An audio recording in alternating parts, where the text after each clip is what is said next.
Hello, hello, hello, friends. Welcome in to our last stream before I do a little bit of jet setting, but in a car setting. We're gonna pack together because I have not got my shit together. Surprisingly, surprising no one actually. I have all my clothes that I want to bring off to the side. I've got my suitcase behind me. And so, yes, road trip type beat is exactly right. I figured why not pack together? And I can show you guys the kind of outfits that I'm going to be bringing. And I can, just gush over how excited I am and how much Elvis is going to be, just consuming my life for the next week. So it's going to be awesome. And yes, it's a big suitcase. I'll show you guys in just a sec. I'm bringing a lot of clothes and a lot of different outfits. And there is a reason besides just woeful self-interestedness. It's because last year that I went, I actually made friends with a guy who's like a photographer. And we took some photos together, which was really fun. This time I want to be a bit more prepared and bring a host of different outfits so we can get some cool shots. So it's going to be like, a little bit of a modeling session over there, which is quite unnatural to me. I'm not going to lie. But I figured why not just be prepared anyway. So I'm bringing some of my favorite clothes, things that you guys have seen before, maybe some that you haven't seen before. And really, I need to pack anyway. So why not combine two things into one and we can do it together. You guys can lend me your moral support because packing is kind of boring. I'm not going to lie. Even though it's for an exciting thing, it's like, can't I just shove everything in and just like slam the lid and hope it all goes well? Double or nothing type beat is exactly right. And so if I'm with you guys, I know that the time will just fly by. So that's kind of the plan for today. But of course, we're still going to sit and chat for a little bit, get warmed up. I've got a million posture checks to do. So this is me sitting up like kind of postured already. How much straighter can I get? That's the question. But it actually might come in handy if I do have to like stand up and walk around. I'll be very prim and proper, shoulders rolled back, chest out, because honestly, I need to work on my posture. So that was quite funny. Everyone redeeming the posture check like at the start of this stream. Honestly, it's important, guys. That goes for all of you too. I know when I'm like just lounging about on the couch or even in bed, my posture looks crumpled. I'm crumpled in like a piece of paper or like a gremlin that, it's like how does your skeleton even move that way? But it is very important. It's good for your health. It's good for, your joints and everything like that. So please, guys, this is your reminder. This is your little check-in to just sit up straight, roll your shoulders back, take a deep breath in and out. We're going to be okay. And so, bro's back looks like a fucking croissant. That's literally the story of my life. And when I'm sitting on the couch especially, it's like, for some reason, I'm just drawn to the most strange looking positions possible. Like I'm draped over it. My legs are above my head. It's just crazy town. And so I don't know why it's comfortable to me, but I know it's not always the best for all of my bones in general, but my back especially. You got to take care of your back, guys. Seriously. And so, Lazy Town Tings is for real. So posture check for everyone involved. This is me sitting up straight. If I were actually slouching right now, I'd probably be like, seriously, I would just collapse into a little, a heap, an Emmy heap. And so you guys remind me that I need to sit up straight and look the part, the presenter part. And so, Lazy Town had a motherfucker named Sporticus. Do the math on that. Honestly, Sporticus is a whole vibe, and I know C-Locket can attest to that. Goggles on head type beat. That is crazy work, I know. But I hope you guys are well, and we're going to be streaming from parks as well, don't worry. I'm going to bring my tripod, I'm going to bring my phone, of course, and I'm still unsure if I can like walk around town and stream, but if I can, I think that would be so cool, because it's a really interesting place. It's just like a town smack dab in the middle of nowhere, but plastered with Elvis kind of paraphernalia, and just this tiny little town that's usually got a capacity of 10,000 people gets like doubled or quadrupled in size. It's chaos, it's mayhem, it's wonderful. And last year was lots of fun. Like I had I made some friends. I did some shopping. I did a lot of window shopping and then less actual shopping because I was trying to contain myself. But this year I'm not sure. I think I might actually go a little bit wild. So yeah, an IRL vlog maybe on the cards. And of course, lots of pictures as well. Because yeah, it's a little slice of something kind of unusual. You don't see that every day. And this town gets totally transformed as well. Like the people that normally live there, like throughout the year, I don't know how most of them feel about this transformation for Elvis Week. Some of them love it, and I'm sure some of them hate it. It's just like, especially if you don't give a fuck, it's just like, oh my God, what is happening? And so, yeah, it's quite a phenomenon and such an interesting place to put it. It's literally in the middle of nowhere.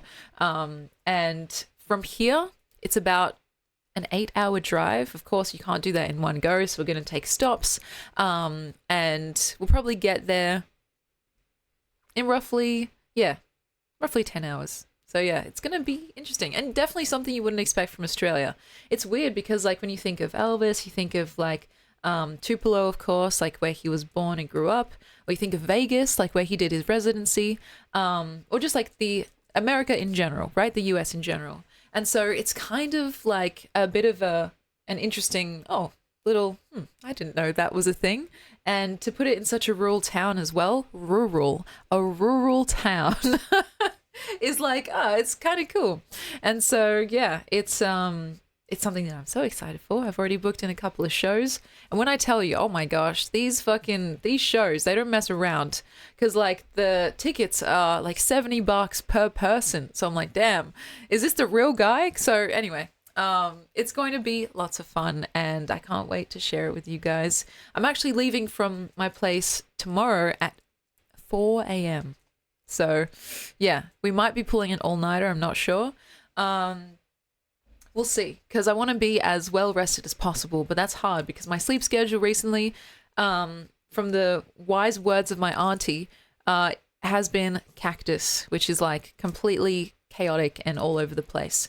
So yeah, I'm going to try and get some good sleep, but we'll see how we go. It's like, it's something that for me is the ultimate struggle. And so yeah, anyway. Welcome in, everyone. I'm glad to have you here. Yeah, maybe I should just sleep right now. Sleep on stream and like kill 3 birds with 1 stone. Sleep pack and then talk to you guys while I'm dreaming. We'll see how we go. But yes. And yes, last time I went, I actually did get a few postcards and brought them back. So I sent some of those out actually.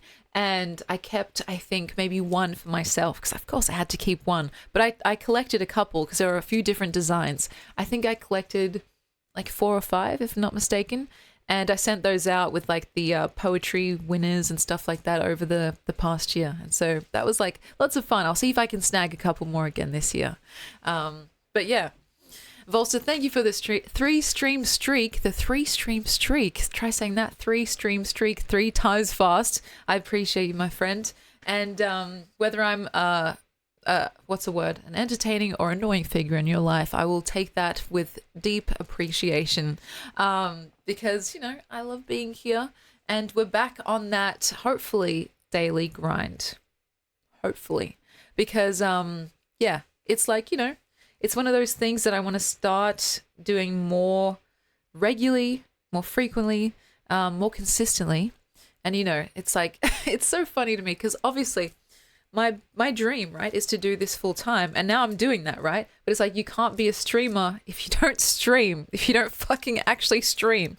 And so it's just one of those things. It's funny. I saw this quote a while back, or maybe I heard it in a song. And I'm not religious, but it spoke to me. It was like, when you make plans, God laughs, right? And it's like kind of saying how it's kind of life in itself is very unpredictable. And no matter what you do, no matter what you set out and like the goals that you write down, there's always going to be like unexpected things that pop up and kind of put a spanner in the works. But still, we're on that grind. We've got to grind as hard as possible and put in that work, So it's exciting. I'm very hyped for 2025 and Is it in Breaking Bad? Oh, well, that may be where I heard it from. Oh, and we're getting raided by Kazzy. I actually love Kazzy's channel, and I love Kazzy so much.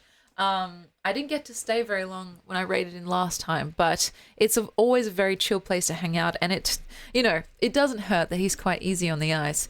If I shout him out, you guys will see what I mean. And so, yeah, we're just getting started, really. We are just getting started. Is my shout out thing working? It's been playing up recently. Please, for the love of God. My shout outs, please. I've been well. Thank you, Kaz. I hope you have been too. And yeah, you know how we do. Go and show him some love. Look at that. Just so much swag. And I know it's like, I can't really say that as a white person. It just sounds so cringy. But what else can I say? This man's got swag and aura. And so, yeah, definitely serving. It's an egregious clip. Oh my gosh. Yeah, I took off the sound purposely because I know how embarrassing it can be when I'm being shouted out in other channels. I'm like, please don't listen to what I'm saying. Sometimes a visual is enough, right? And so, yeah, there we go. Go and show our friends some love. And thank you very much for the raid. If you go to raid and fade, please just do what you got to do because I am literally the biggest culprit of the raid and fade because I usually finish these streams very late at night. Of course, I'm very tired afterwards. And so I just like leave a lurk and I just drift away in the background and yeah, kind of show my support silently. But yes, please do what you got to do. When all else fails, gym type beat. I'm sure that is Kazzy's MO for real. He's like, yeah, he's got that gym aura. And I think, if I'm not mistaken, he's like a personal trainer, something along those lines, which is very cool. And yeah, I mean, you can tell. Anyway, yeah, a personal trainer. There we go. So if any of you guys are in the area and looking for some personal training, well, you know where to go. And so, yeah, goodness gracious. Today is very laid back, very chilled out. And I know we actually hit our 1,700 follower milestone recently. And that means we're going to be playing, we're going to be having a full-on Jackbox stream. And that's awesome. But I think I'll save it for when we come back from parks. Because I think, I want to dedicate some time to it properly. And I don't just want to do it like rushed or half-assed. So next week when we come back and we'll play a whole host of different games. Maybe we'll have some prizes. We'll see. If I collect some swag from parks, then I may be able to like just dole that out after we play our game. So yeah, when we come back, we'll do that. And we're just going to keep going on that grind because like, holy shit, we're nearly at 2,000. I know 1,700 is not really that close, but you know what I mean. It's pretty cool. And we're doing a 24-hour stream once we hit 2,000. So I need to be ready for that, basically. But yeah, let me just make sure all of my alerts are working and everything. Because for some reason, I've been just having trouble with my computer. Got my alerts going. All right. And so yeah, I mean, thank you guys so much for your wonderful support. It's very, very appreciated. And yeah, we'll just like keep going, basically. Because I'm just thrilled. I'm thrilled to be here. And as long as you guys will have me, I'll just be here, just yapping and chatting away. So it's like, yeah, we out here doing bad shit, essentially. But yeah, what can I say? The progress in the packing is basically zip, zero, zilch, nada, nothing. Though I do have all my clothes that I want to bring out. They're just not actually in the suitcase. So yeah, that's like the important step, right? But I'll show you guys as we go what I'm bringing because it's like, it's a little show and tell, sharing with the class type beat. And maybe you guys can be like, oh, thumbs up or thumbs down. Though I've pretty much picked it all out anyway, so it'll be mainly just for show and tell. Yeah, exactly. And so anyway, I've got some stuff lined up for you guys. And also, what else do I have? Yeah, my suitcase, I think, is big enough. I'll bring it here in just a second. It reminds me of when I went to parks last year and I was just like, I'm going for like 7 days, not 7 weeks, but you wouldn't know from my the size of my suitcase. And so yeah, suitcase reveal is coming up. You just have to stick around. For now, I just want to welcome you all in. Let's get settled in. My hair is like, I don't know what it's doing right now. Just don't mind it. And yeah, the outfit right now, we're just kind of going very basic, fucking white shirt, black jeans. And so, any more kitschy dresses that I stole? I think I actually have 2 or 3. She like left them here before she moved to Perth, and so it's kind of like, well, yoink, that's mine now. Parkes is a little small, like kind of country town in New South Wales, which is the state above mine, and it's about an 8-hour drive, so it's a trek. You can take a plane, a train, or you can drive, of course. And I figured that driving would just be the best way to go about it, because there's less there's less of a hassle. You can leave when you want, take the course that you want, stop when you want, etc., etc. And my auntie and I can take turns driving, of course. And yeah, it's kind of like, it's a little bit easier than the hassle of going to the airport and like them checking, oh, do you have this much liquid or do you have this much liquid? And it's like, it's like, I don't give a fuck.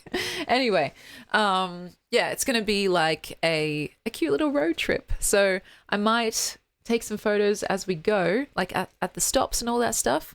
The thing is, last year I actually did take lots of photos and videos, but I never really did anything with them. Like I put them in a Google Drive and just kind of left them there. So I don't know, maybe this year I'll have a different method for sorting things out. But it's hard when you have like gigabytes and gigabytes of footage and nowhere to store them. And so, yeah, I'm like, all right, what am I going to do here? As for the road trip songs, probably just Elvis. I got to get prepared to get into the Elvis spirit. And it's going to be like, yeah, I don't know, a time traveling car, like Back to the Future, but straight to the Elvis times, like 50s, 60s, etc., etc. And hopefully with less of the, the less nice things about those times. And so, yeah, I'll post pictures in the Discord for sure and some little clips. And when I get the chance, or when I think it's actually interesting enough, we might listen to some Akadaka. We'll see. I actually have a couple of different playlists on Spotify, depending on my mood and stuff like that. And yeah, we'll just kind of go based on our energy levels. Like I'm sure for the start of the trip, we're going to be like, yeah, fuck, we're so like energetic and so hype. And then like towards the 7-8 hour mark, we'll just be like, fuck, please, I can't do this. I really can't do this. Just quiet, maybe some classical music to soothe the nerves. Cause it's quite like challenging, to do anything for like 8 hours straight is hard. But driving, when you have to kind of focus, you're on this like a bunch of roads that you may not be familiar with, so it's extra stressful. Yeah, it's going to be like an interesting endurance experiment. And so don't worry, I'm not going to push it. If I start feeling tired, if my auntie starts feeling tired, we're going to just pull over straight away. In Australia, I'm not sure if this is like this in other countries, but there are lots of signs around the highway and stuff talking about how you should pull over, have a nap, take a rest, because, sleeping, fatigue and feeling like you need to sleep is a very good indicator that you should stop driving. Yes, rest, revive, survive, stops. That's absolutely it. And it's kind of, I don't know, a lot of the times you'd be surprised how needed even just a like 20-30 minute nap can be.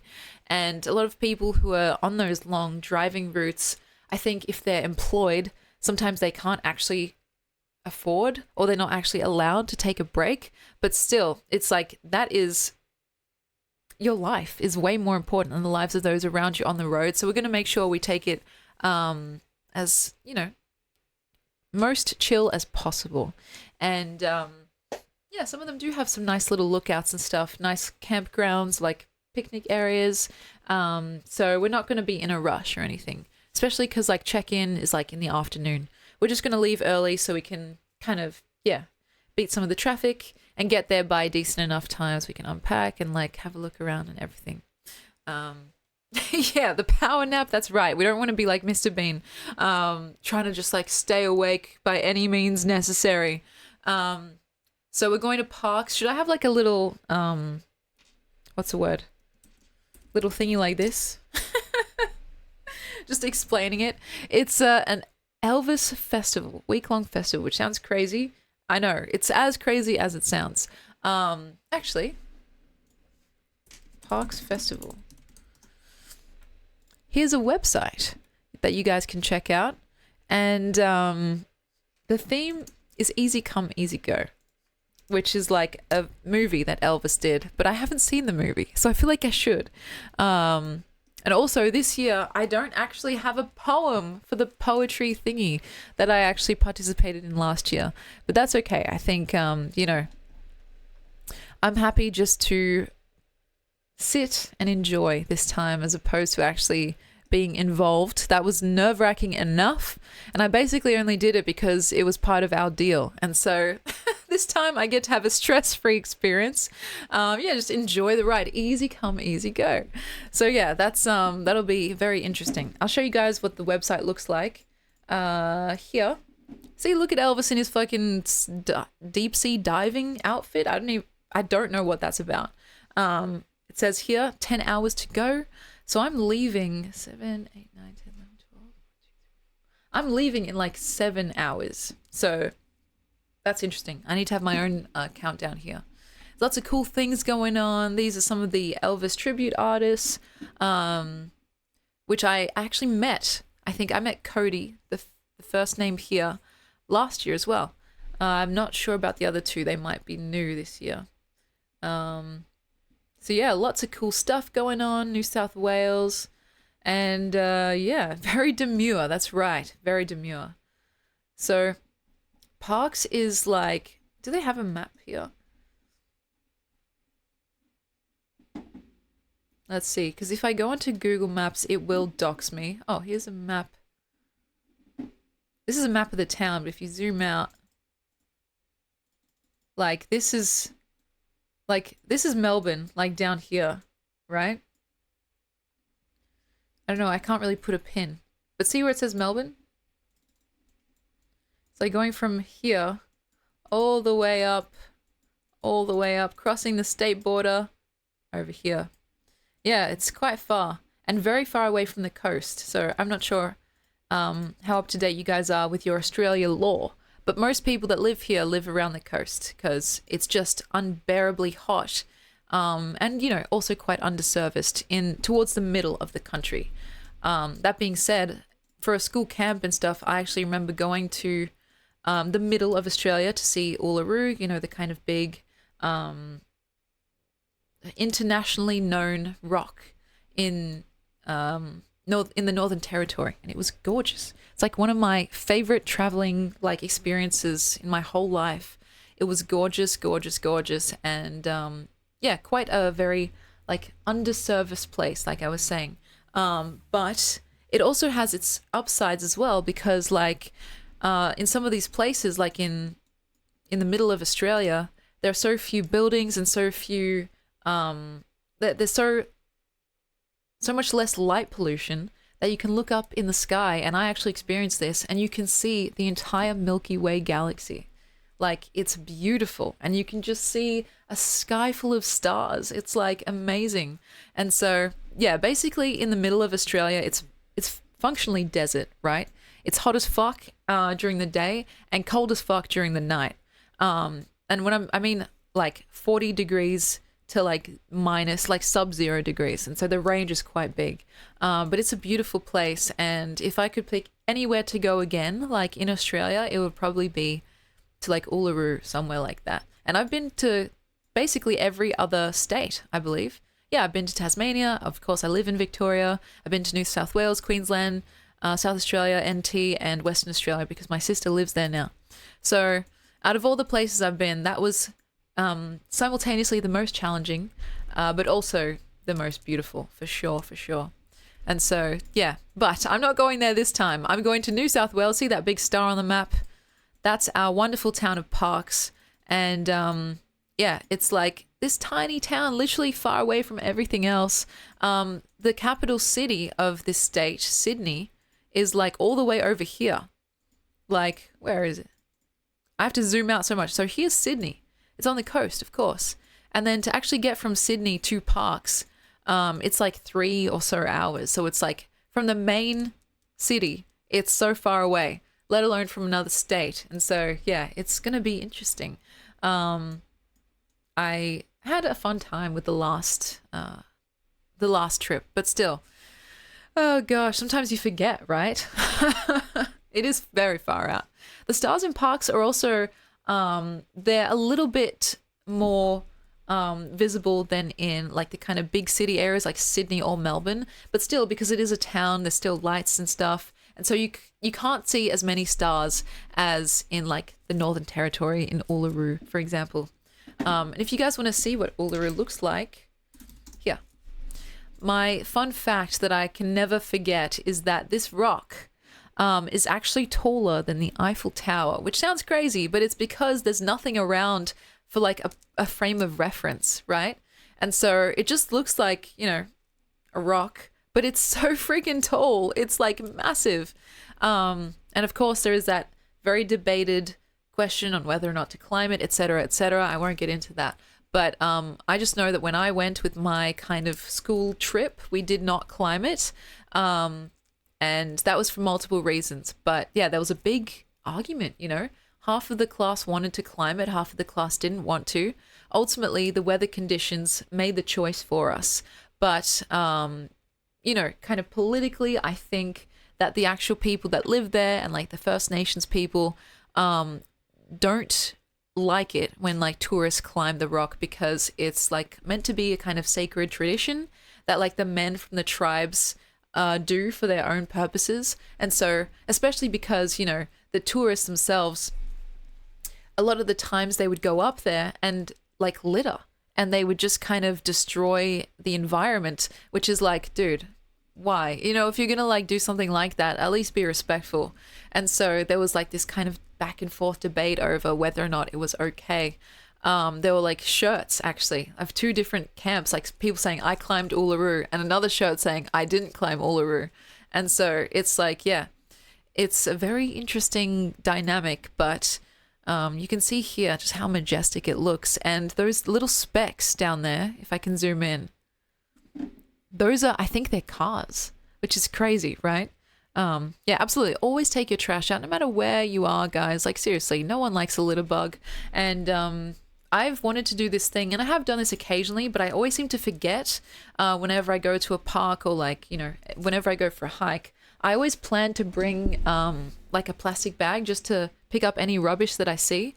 And it's like, you know, it's a little, a small little habit that can really make a difference, you know, in the long term, in the big picture type beat. And so I need to do that more often. I always fucking forget, so maybe I should just keep some plastic bags in my car. But the times where I have done it, I felt very accomplished and like, you know, just like, leaving a place better than when you found it is, I think, a nice thing to do. And so, yeah. Anyway, I'll be back one day. It's such a glorious place.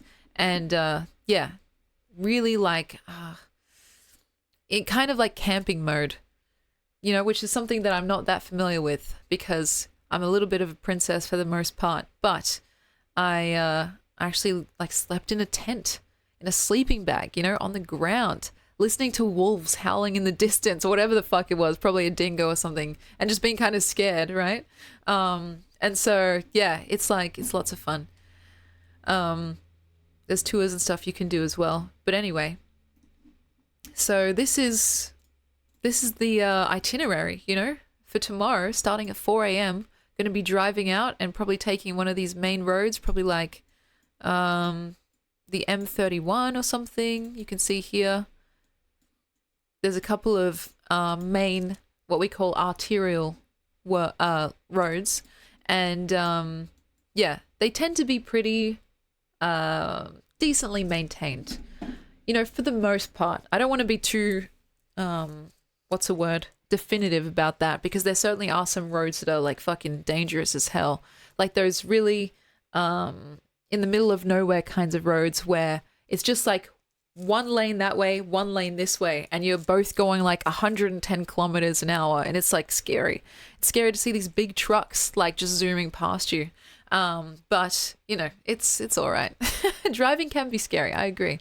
But yeah, last year we seemed to have an all right enough time, and yeah, it was fun. So I can't wait.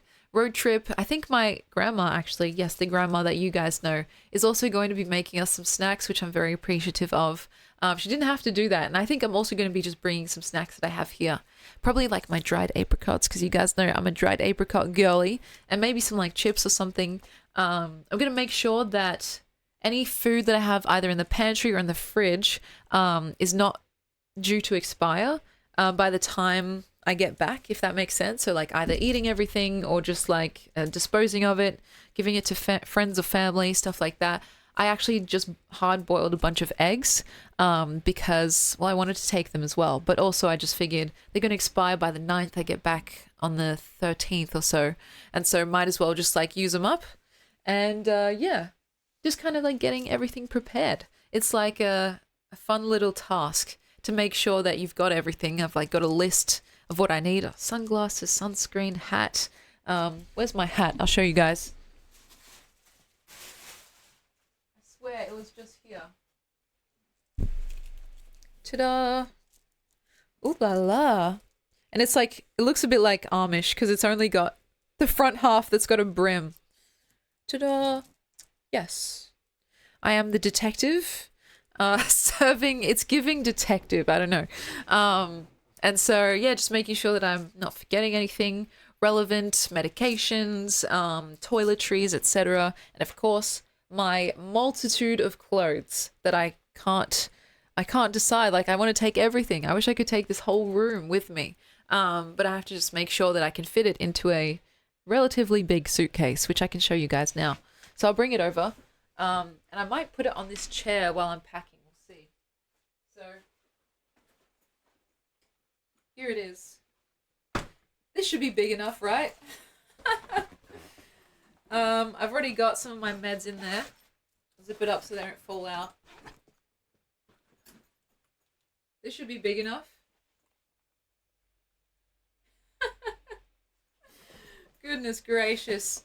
And here I've got my heatless curls. That looks kind of suggestive, but it's not, I swear. This is the thing you guys have seen me wear on stream before. Over my head, and then I curl my hair like that. Because we'll see. I don't know how I'm going to be doing my hair. I've got some belts already in there. So let's zip that up. Da, da, da. And so we'll start packing that in just a moment. Adam, welcome in. I want a shirt that says, I lurked Uluru on Google Maps, that's real, or I spirited to Uluru while vibing to the police. Honestly, that sounds like a good time to me. And one day, I will share more about my Uluru expeditions. But it's a beautiful place. And if anyone is ever traveling to Australia, most people go to like the big cities, Melbourne, Sydney. Sometimes they go to the Gold Coast for the wonderful, like beautiful white sand beaches. And that's fair enough, right?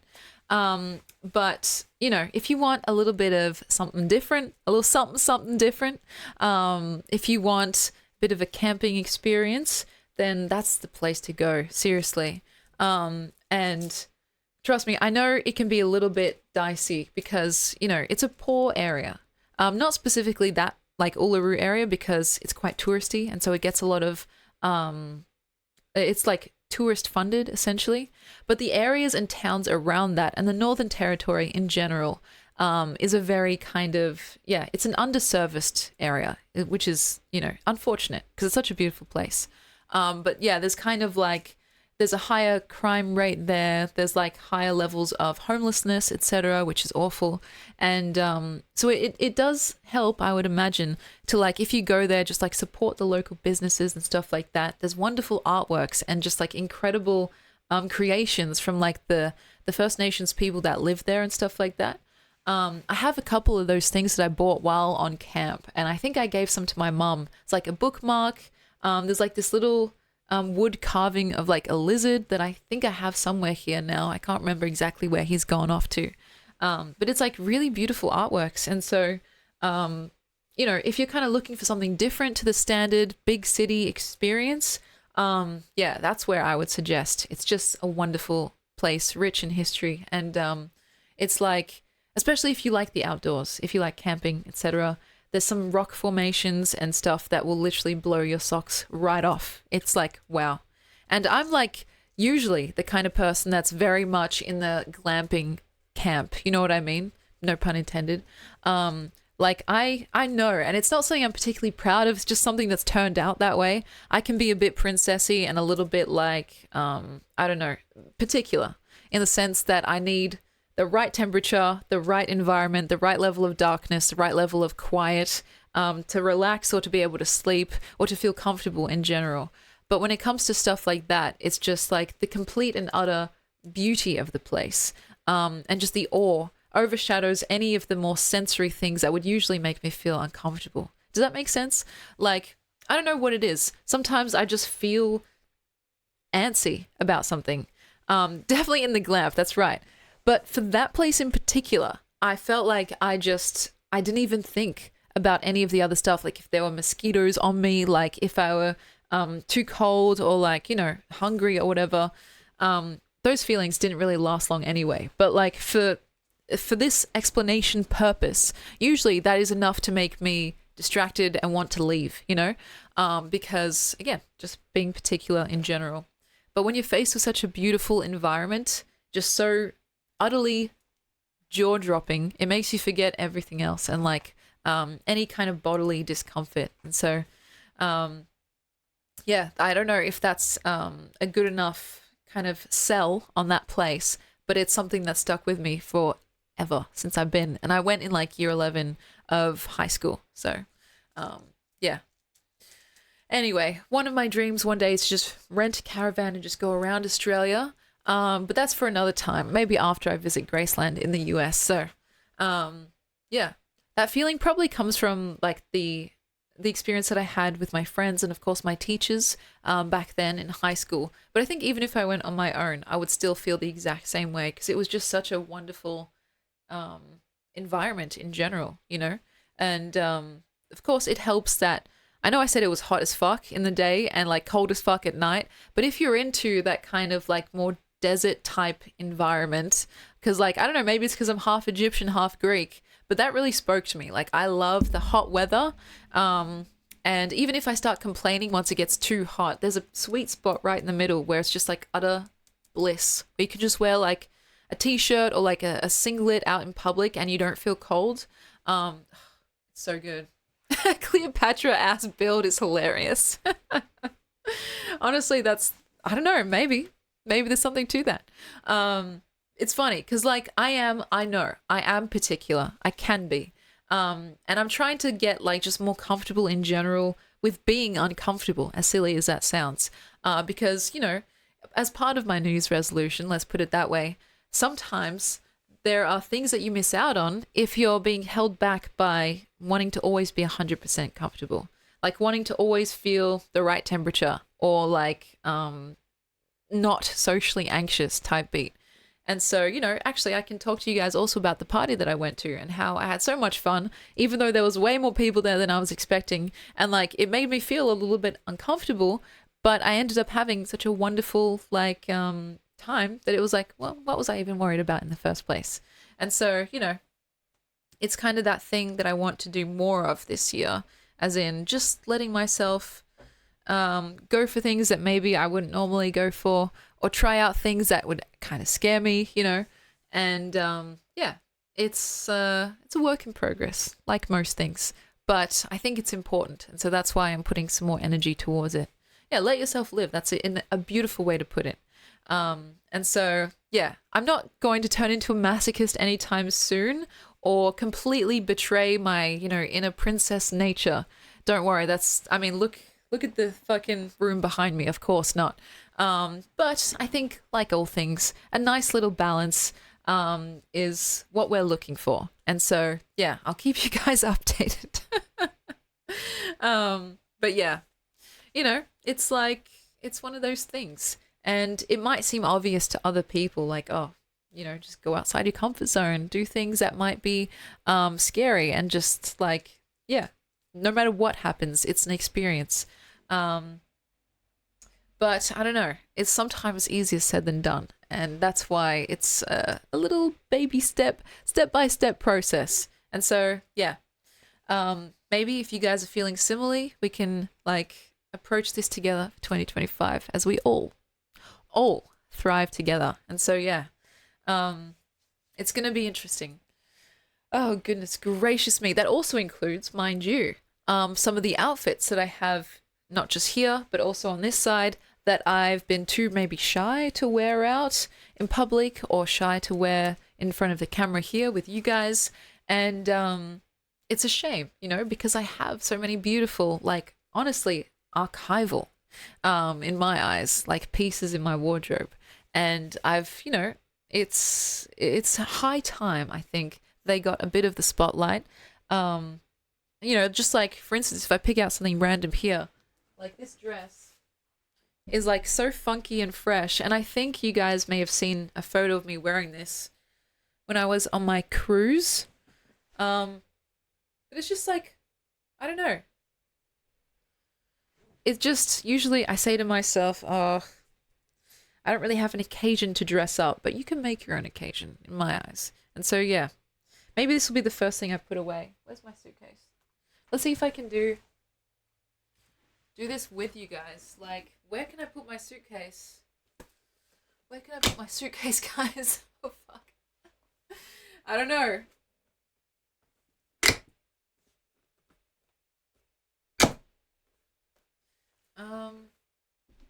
We'll hold it for you. Thank you. That means a lot to me actually. What if I put it up like this?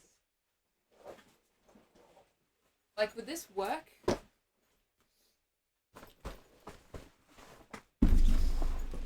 Like, what if my suitcase is just the host from now on? My suitcase will just do the talking. I don't know. Is that actually a thing? So, ta-da. You can't see the first thing, but it's in there. Yeah, it's a metaphor. It is a metaphor.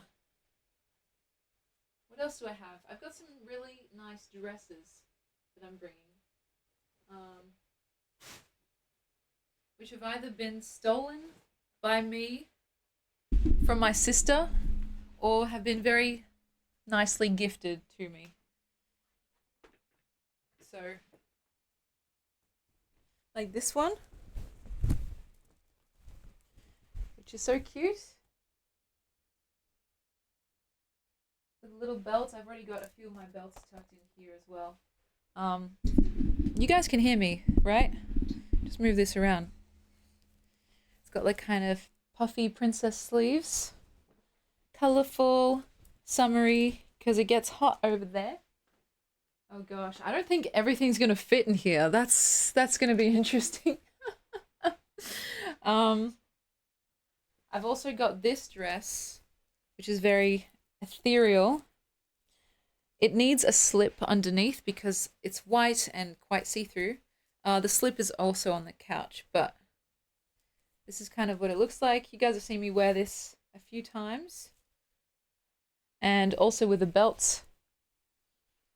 It's like, ooh, so frilly, so fluffy. Yeah, kind of fairy-like. That's a nice thing to say. Thank you. So yeah, we'll see how much I can actually fit in here because I'm not sure, to be honest. This might be a thing of like, well, we're gonna have to just choose very carefully. This is a dress that I got while I was thrifting. I can zip it up. And I wore it for the first ever Cherry Award show.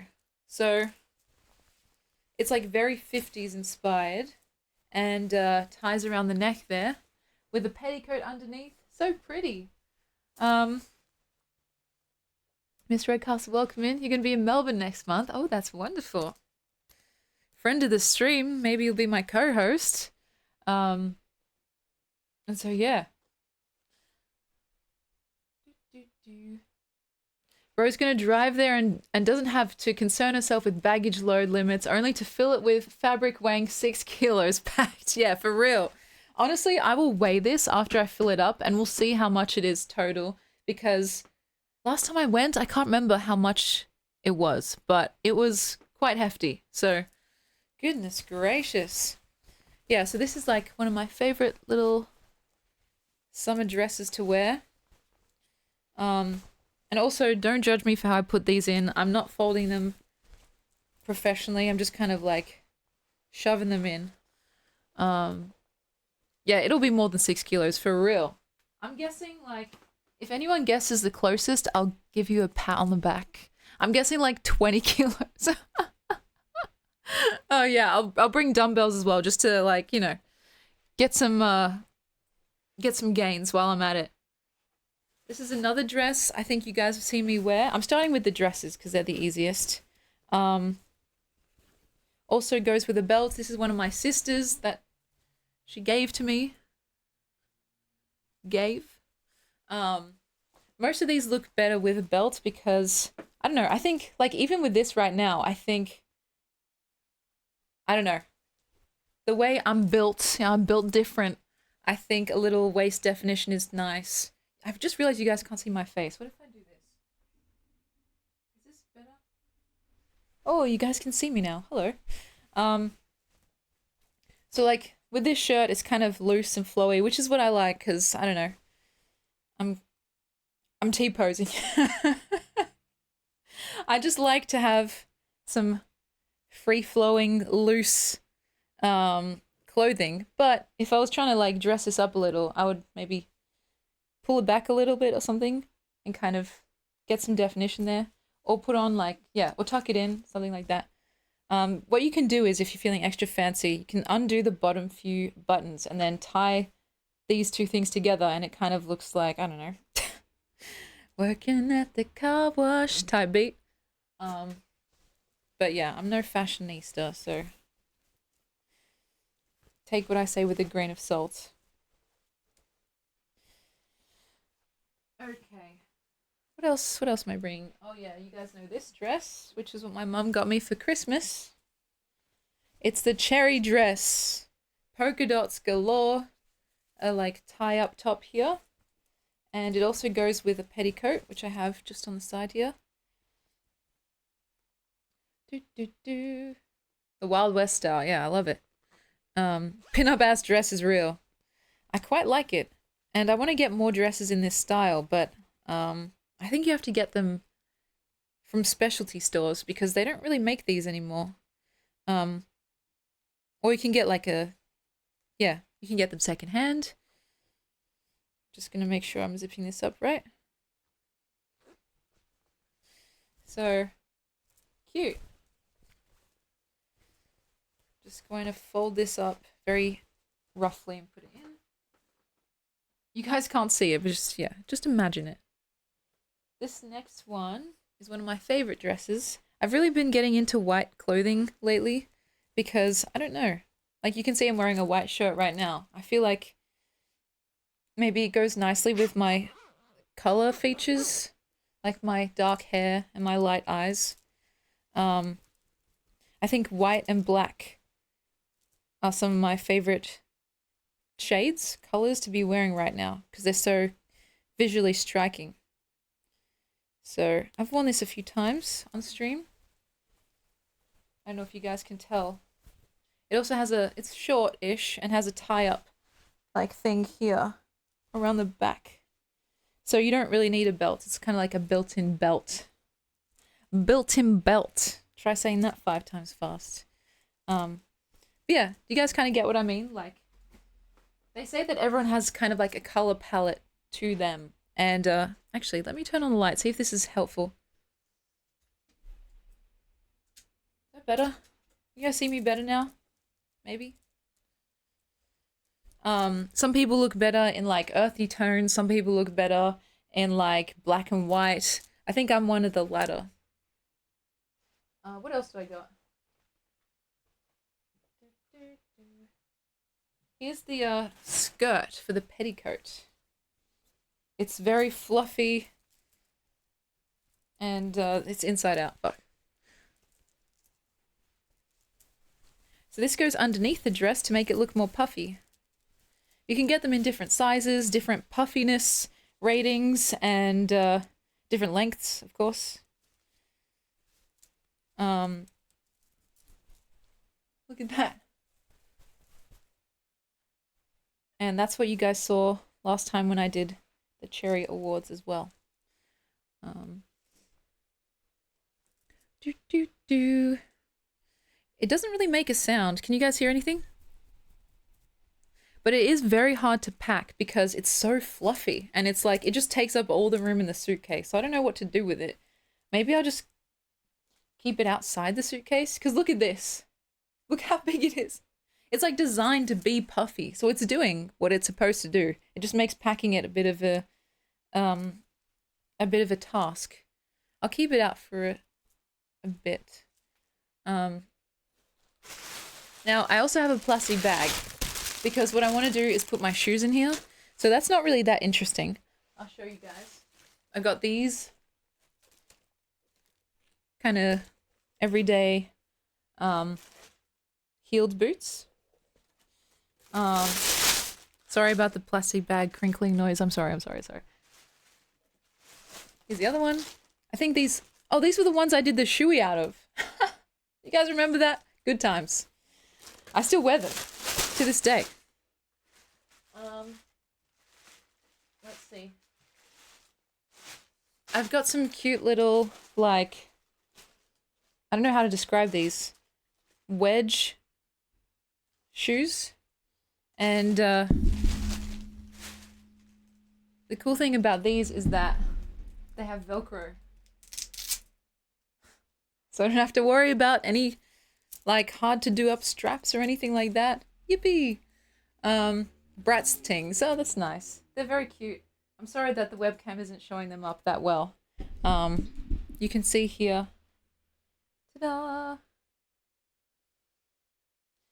When did I upgrade from the shoes I destroyed on stream? I'm actually wearing the shoes that I upgraded from then. They're these ones that I got, which I'm not going to show you. Well, I can take it off. These ones, which are a little bit destroyed at this point, but they were $7. So I finally had to get some new flats because I literally usually just wear them until they disintegrate, right? And so yeah, always remember to pack the matching shoe. Exactly right. So yeah, these are like kind of cutesy. They go with most outfits because they're just plain white and they're pretty summery. Not too high of a heel, so not too uncomfortable, but just a little bit of a pep in your step type beat. Okay. I've also got classic thongs because, you know, I'm still Aussie, guys. I'm still an Aussie, and that means that mandatory packing of thongs because, you know, it's going to be hot there. Despite the fancy dress and like the kind of, what was I going to say? Play pretend modeling that we're going to be doing. It's still going to be pretty casual for the most part. And so yeah, flip-flops. We call them thongs here, which is like, I know, it's a whole thing. But yeah, it's like if you're going out, just want to quickly grab something to put on your feet so they don't burn. Thongs are your go-to. And yes, it is a pat thick ass color scheme for sure. Lastly, these are kind of unnecessary, but I figured why not bring them? They're like my actual proper walking shoes, just in case my auntie and I decide we want to go on a hike or something like that. These are my tried and true runners. I'm pretty sure I got these from a secondhand store as well, but they were my exact size, and then I put in like some special insoles, and now they're perfect. I've had these for a while, and yeah, they're very durable, very sturdy.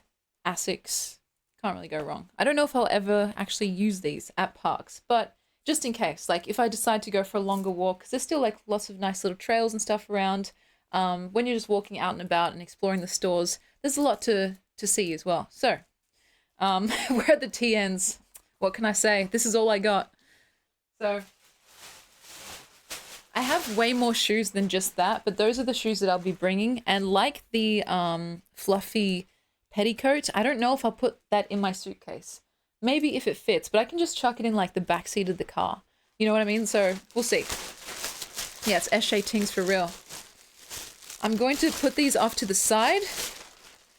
And it did hurt me to only have to pick like 4 pairs. Well, I'll also be bringing the ones that I'm wearing right now. But like, it's so hard. Like, it's so hard to choose. I take for granted my big closet here and how I can just pick whatever I want at any time. And so, yeah, bum bag wear. Honestly, I don't have a bum bag. It's tragic, isn't it? I need to get on that shit, for real. Let's see, what else? I'm bringing some... Of course, I'm bringing like my underwear and stuff. I'm not going to show that on stream, but just, like appropriate amount of pairs of underwear, as well as some shirts, some cute little shirts. Like this one you guys have seen me wear. This actually used to be my auntie's. I love it. And I'm actually like selling this on Depop, but I kind of don't want to like sell it. You know what I mean? I've done this thing where on Depop, if I don't actually really want to sell something that I put up there, I just put up the price and I'm like, well, if someone buys it, it's a win-win. You know what I mean? But this is like so fucking cool. And it's like, I don't know, it gives me vintage, like kind of Bond girl vibes. It's also kind of like is it a tank? It's like a vest, right? And I don't know, I think it's kind of cool. I don't really have many tops like that. So I'm gonna pack that in just on top here. You guys can see that. As well as... Oh yeah, so this is the slit from before. You know how I was saying that that long fairy-like dress is see-through? For a lot of the dresses that are see-through, you wear what's called a slip underneath, which is kind of just like a piece of material that's meant to provide modesty underneath. So you can get them in all different kinds of colors and styles. This one, I think, just came with the actual dress. And so I wear it with that and also a few other ones in my closet as well. So that's handy just to have in general. I also have another white shirt. Can come in handy. This white shirt I'll also be bringing, but I'm pretty sure I spilled bolognese on it. So... Anyway, it's always good to have a cute little white shirt on hand.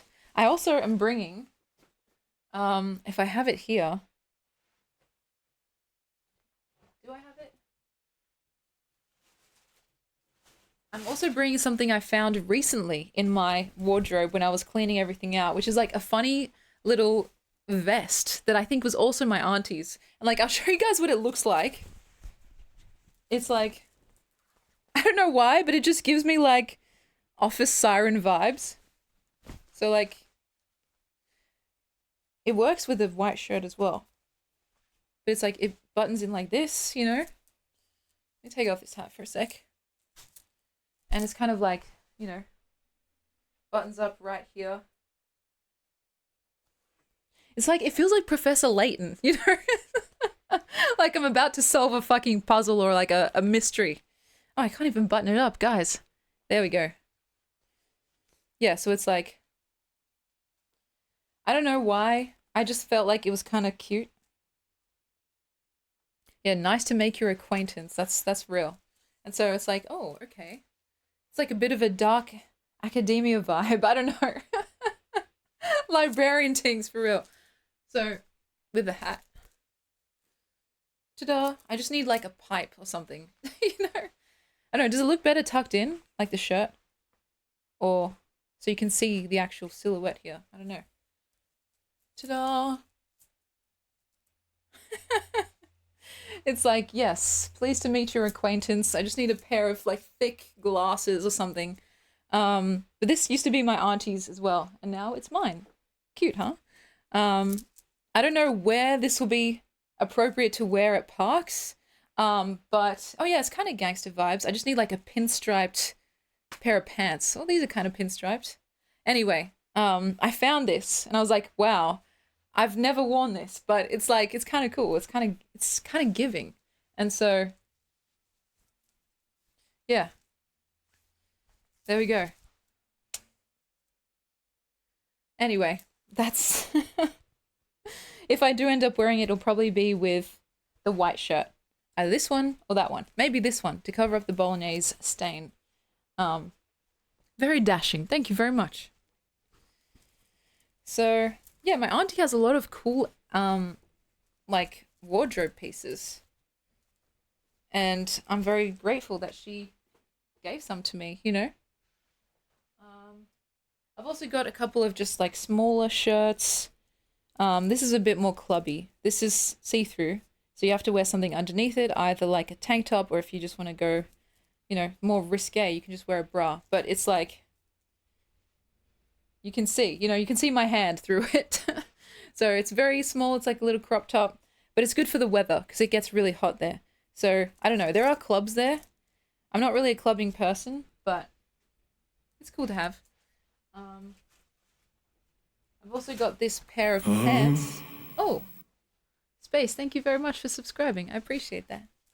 I've also got this cool pair of pants that has like a cutout on the side, and it's always a hit. Like, people always comment on it. They're like, oh, that looks so cool. Where'd you get it? And I'm kind of ashamed to admit that I got it, I think, from Shein back when that was really popular. I haven't shopped there. Like, I've only shopped there once in my life, I think. But I saw this and I was like, oh, that looks so cool. And so, yeah, it's a Shein type beat. Actually, what does the tag say? It doesn't say. It just says large. Polyester spandex. But yeah, I'm pretty sure it was from there. And I was like, oh, shit.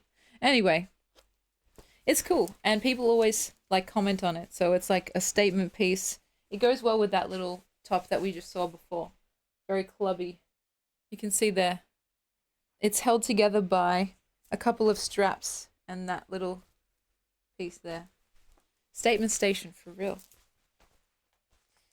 So, actually, this is fitting surprisingly well. I'm happy. I've got a jacket here, which I can probably just leave out and wear before I leave tomorrow. So I'll put that to the side.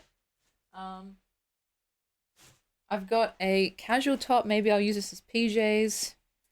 Superwoman. You've seen this before on stream. I like it because it's really comfy. Soft material. Not too restrictive. All-rounder.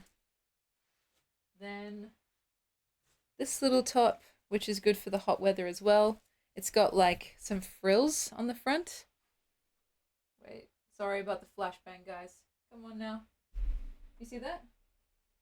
So it's like quite cutesy. And the tag says Lolita with 2 T's, which is interesting. I haven't heard of that brand, but I got this secondhand. So yeah, it's like kind of, it's good if I want to be a muscle mummy and trying to impress everyone, but sometimes I'm not that confident, so I just wear it inside.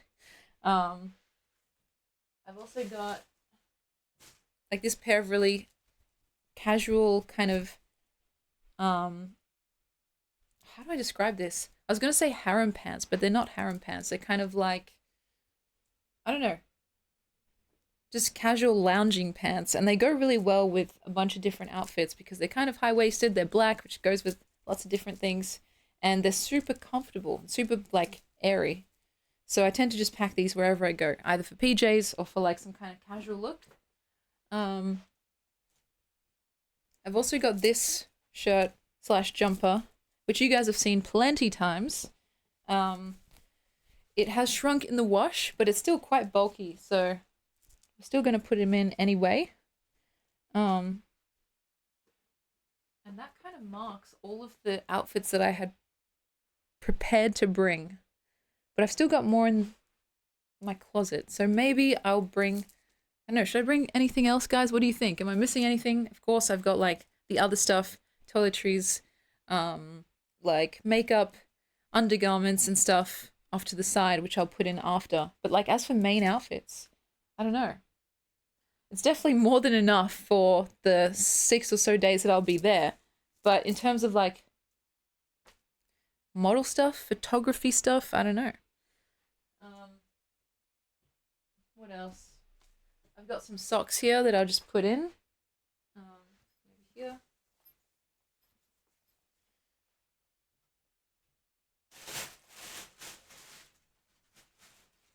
I don't know. Maybe I'll check my wardrobe and see if there's anything else.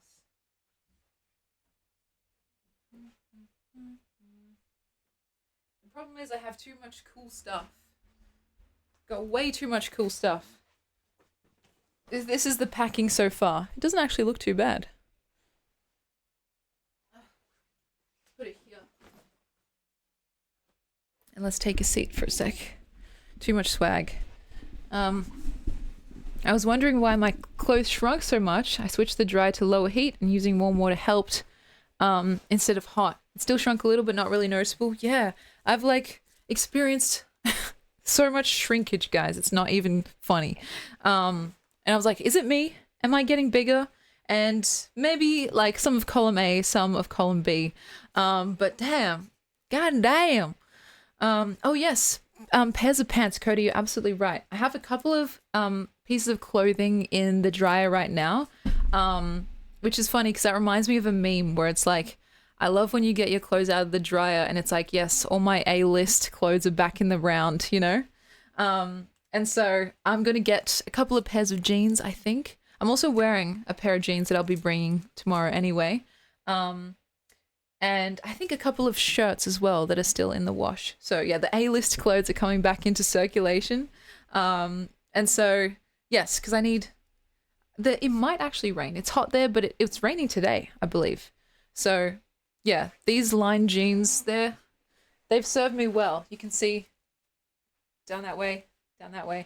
But my blue jeans, the blue kind of flared, kind of bottom jeans are my favorite, actually. I love the color and I love that they're high-waisted. I wear them a lot, as well as that kind of blue jumper that you guys see often, but I think it will be too hot for a jumper, another jumper at least, so we'll see, guys. How am I puffed out from that?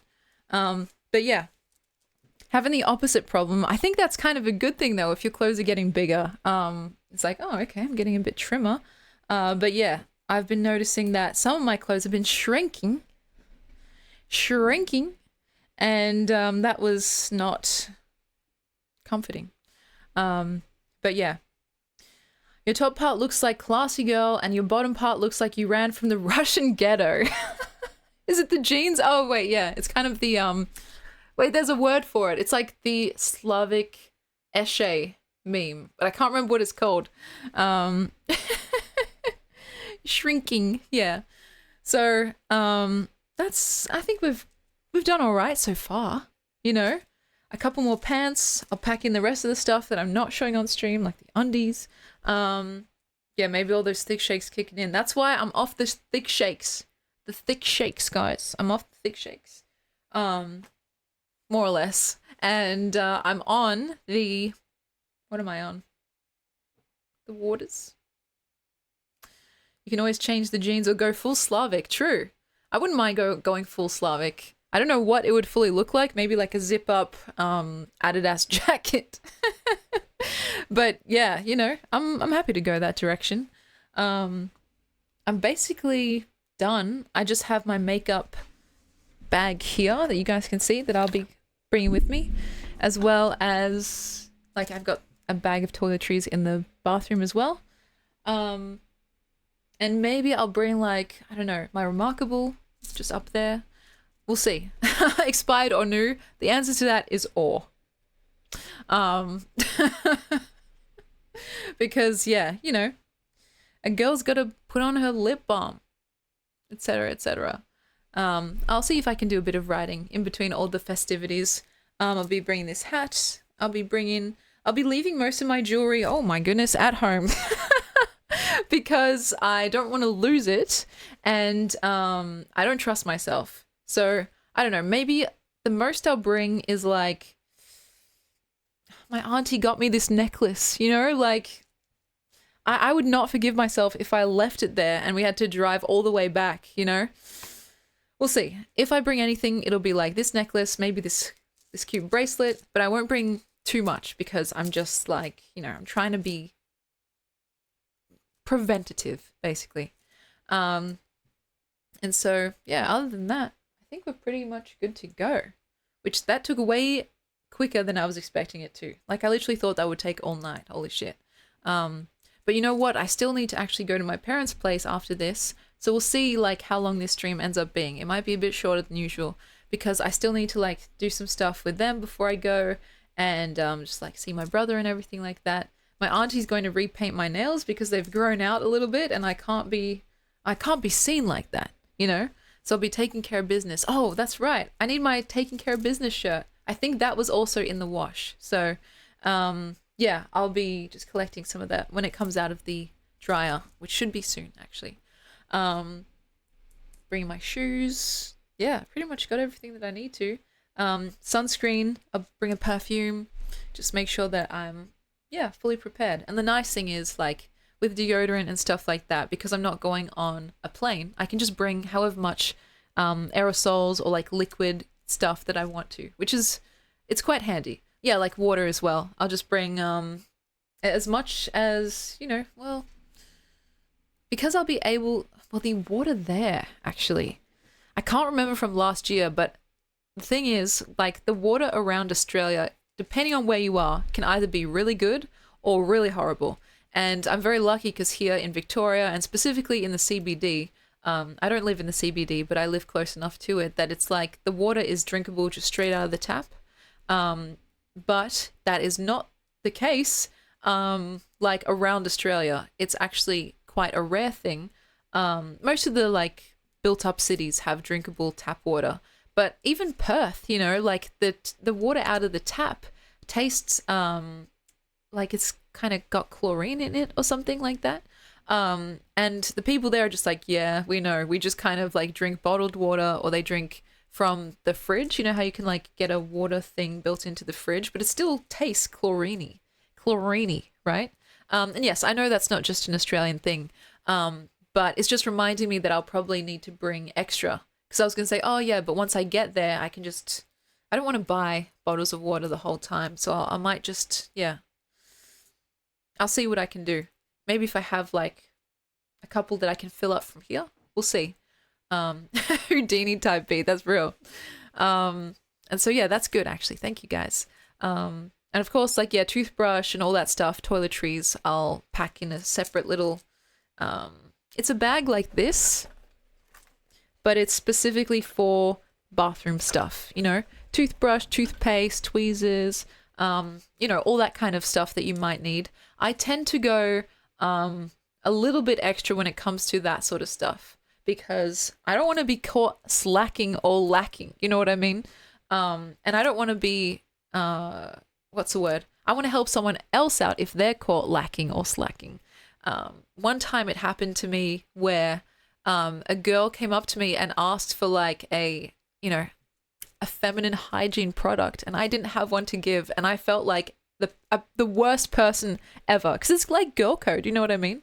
And so it was like one of those things where from then on I'm like, I always have to have like, you know, survival packing just on me, because you don't want to be caught lacking, and you want to be someone that others can turn to if they need something, you know what I mean? And so yeah, when it comes to like that sort of thing, I tend to overpack, if that wasn't already an indicator. But specifically in that type of way, I tend to like, I don't know, if I'm going for 5 days, I'll pack for 10, etc., etc.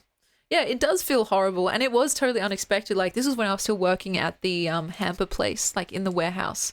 This girl, and she was so nervous to come and ask me, and I was like, damn, I felt so bad because she was like so brave in coming up to me and asking me, and I was like, I'm so sorry, I don't have any. I usually do. I must have like used one myself or something like that, because I just felt so bad, and I was like, I'm so sorry. And then I had to like help her go and ask someone else until we actually found what she needed. And so it was a happy ending, but still, I was like, that is never going to happen again. I'm going to make sure that I have enough for, you know, whatever ends up happening if someone needs something, because it's the worst like feeling ever to be caught out somewhere and yeah, not having the kind of proper precautions, if you know what I mean.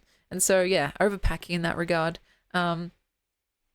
I try to be a friendly neighborhood dictator. You know, the dictator stuff, that comes later, but being a friendly neighbor is, I think, it's a handy thing, and it makes me feel good, you know. In that case, I felt like a piece of shit, guys. I was like, oh my God, I can't believe it. Like, the one time where I don't have anything on me is when I get asked. And usually my whole life I have stuff on me, like no matter what. If someone needs tissues, if they need like lip balm, if they need perfume spritz, if they need any like hygiene products, like I've got it on me, right? But then the one time, like Panadol or like any painkillers, this one time I was like, I'm so sorry, I don't have anything like that. And yeah, she was just so nervous. I felt so bad because obviously it had taken a lot of courage to ask, right? Like she kind of came up to me very sheepishly and she was like, "Oh, do you have a and I was like, "Oh," and I checked through my entire bag and everything. Like I pulled everything out and I was like, "I'm so sorry. I just don't have anything." But yeah. So from now on, guys, I'll never be caught lacking again. Because, I know how it feels to be in that situation. So, yeah, I'll be bringing that sort of thing. My auntie's funny because she's kind of like the opposite in that sense. Well, she usually has the basics and like the emergency stuff, but she says that she packs light, which is quite funny. Because like I'm literally the opposite of packing light. I'm packing heavy hitters, and I honestly end up wearing the same thing every day anyway, usually. Like I've got my uniform, as I like to call it. But yes, we do make a good balance, I think. I'm packing the heavy hitters, Like you guys saw what I'm bringing. I'll probably even bring more stuff, like, because my suitcase is surprisingly not even full yet. So depending on what comes out of the dryer, and if I look through my wardrobe again, I might put some extra things in there because we might end up going through a couple of outfits a day if I'm taking all these photos with this photographer that I met. So we'll see. Certainly it's not in my nature to be that kind of, what's the word? Like fashionable and dressed up, etc., or like that onto it. But, it's always a first for everything, I suppose, or a second. And depending on how good the photos end up being, of course, I'll share them with you guys. But yeah, the photographer is going again this year, and we actually became really good friends. We spent like the whole week last year together. Like, so it was him, his friend, my auntie, and me. And then a couple of other random people that kind of floated in and out of the core group. Like I got to meet some of his family members that had come along, or some of his friends that he'd known for a longer time. And that was cool. It was like just being introduced to this family in a sense. We have talked since, actually. We talk not that frequently, to be honest, but like once every few months. And certainly in the lead up to parks, like when my auntie and I were trying to find a place to stay, he was helping a lot. And actually, because he is, there's a specific word for it, because he's part of like the whole media team there, he's got special privileges. And so last year, it was actually very sweet of him. He was able to get my auntie and I into some extra shows that we didn't even have to pay for because he just like flashed his badge. And then we went in. Yeah, it's like an IRL mod. Yes, the press pass. That's exactly what it's called, Tim. And that was very kind. Like, we didn't expect that. We didn't ask him to do that. He very kindly offered. And, of course, we were like, yes, if you're willing, we would love to do that. And so it was a little bit dubious, like a little bit illegal, but mostly fine because we just walked in as part of his entourage, I suppose. And if anyone were to ask, we'd be like, oh, yeah, we're just helping him hold up the light, which is total bullshit, but you know what I mean. And so, yeah, we had this really sweet, hopefully symbiotic relationship, because I'd like to believe that, just being part of the like photography process was helping him like practice or whatever like that. I don't know. I don't necessarily think I'm amused by any means, but it was still fun. And dubious, sure. Yeah, probably not illegal, but it's kind of like that borderline thing where you're like, is this okay? So is it okay that we're doing this? And granted, don't get it wrong. My auntie and I actually paid for probably 80% of the shows we ended up going to. The select few that we were invited into in that dubious nature was kind of like last minute and it was full. So we basically just kind of stood off to the side because I was like, oh, that's very sweet and I would love to, but I'm not doing it if it means we take someone else's spot. And he was like, no, it's fine. You can just kind of like stand off to the side because there's lots of room in those like theaters, arenas. But But yeah, it's basically just standing room only. I was like, oh, that's more than fine. But yeah, if it meant like we had to kick someone else out, I'd be like, no, I'm sorry, I just can't do that. Because these people are literally die-hard fans. They're like, you guys know how the stands are nowadays. These are like the original stands. You know, Elvis, he's kind of like part of the blueprints, you know? And the kind of average age does skew towards the older side of things. But these people are no less energetic about their passion. You know what I mean? Nui_FK donated $5. Well, I suppose I can spare some scraps then. Thank you very much, Nui. That's a very sweet thing of you to do. We'll talk about this fund in a bit, but I appreciate that. I'll buy something Elvis related and I'll dedicate it to you, my friend. But yeah, so these people, they're very like passionate about their Elvis obsession, and it's sweet, you know. It's nice to see people of all ages, because there's not just old people there. Sure, that's the majority, but there's families, there's like teenagers, there's kind of young adults like me. I actually met like, especially in the club area, though I didn't spend too much time there, there was so many like kind of 20 to 30-year-olds that I was like, oh, where have you guys been? Because I was just out during the day, right? And so I kind of like only saw the families and older people, but then at night, the nightlife really starts kicking in, and you see all of these like 20 to 30-year-olds that I hadn't seen before. I was like, what the hell? And so as much as I didn't really spend that much time there, I was suddenly alerted to this new possibility. And yeah, everyone's quite passionate, you know, some people more than others, but in general, it's like this feeling of like, I don't know, enjoying this kind of, this icon of a man who definitely had his own, what's the word, controversies during his time, and certainly things that we nowadays should be and are critical of. But I think the people that kind of only think of him as like, oh, this guy that stole, you know, stole from black culture, or like met Priscilla when she was 14. People say that he married Priscilla when he was 14, and that's not true, by the way. I think they did meet when she was young, but they like spent so much time apart and then got married at an appropriate age during a time when that was very normal as well. And so, I don't know, people, I think they're very quick, and this is the internet, so of course it's like that, but they're very quick to just like write Elvis off as this kind of washed up has-been who died on the toilet. But he has so much legacy, right? And what he stood for and everything, I think that's really respectable. And I think, yes, let's remember the good, not the bad. I think that applies to a lot of people, you know? Imagine being at his level of superstardom and everything you do being scrutinized to the nth degree, the good and the bad. I don't think anyone would get away with a squeaky clean image. Like, you know, that one time where you're a bit like mad and you cut someone off in traffic, or you're just having a bad day and like you're not as super smiley and cheerful as you normally are. If people see that and then all of a sudden they're just like, oh, this person's a douche, they're always rude, they're just like so inconsiderate, or, you know, the more serious stuff, which I can't really talk on, but still, it's like, it's a different life to be in front of the world like that. And we see it kind of nowadays with the mega A-list celebrities of the world. I think they're also going through it on a similar level, but to do it for the first time, I don't know. I don't know what that does to the human psyche, right? But I am sure that it's not what we were like kind of built for, in a sense. And so, yeah, I don't know. Does that make sense? I feel like I've talked about this before, and I'm still not quite reaching the levels of articulate that I would like to be, but I hope you guys kind of get the gist of it.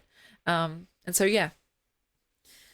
As for DSP gaming, I'm unfamiliar. I apologize. You guys know me. I'm very uncultured, but tell me more. Tell me more if you think I'd be interested.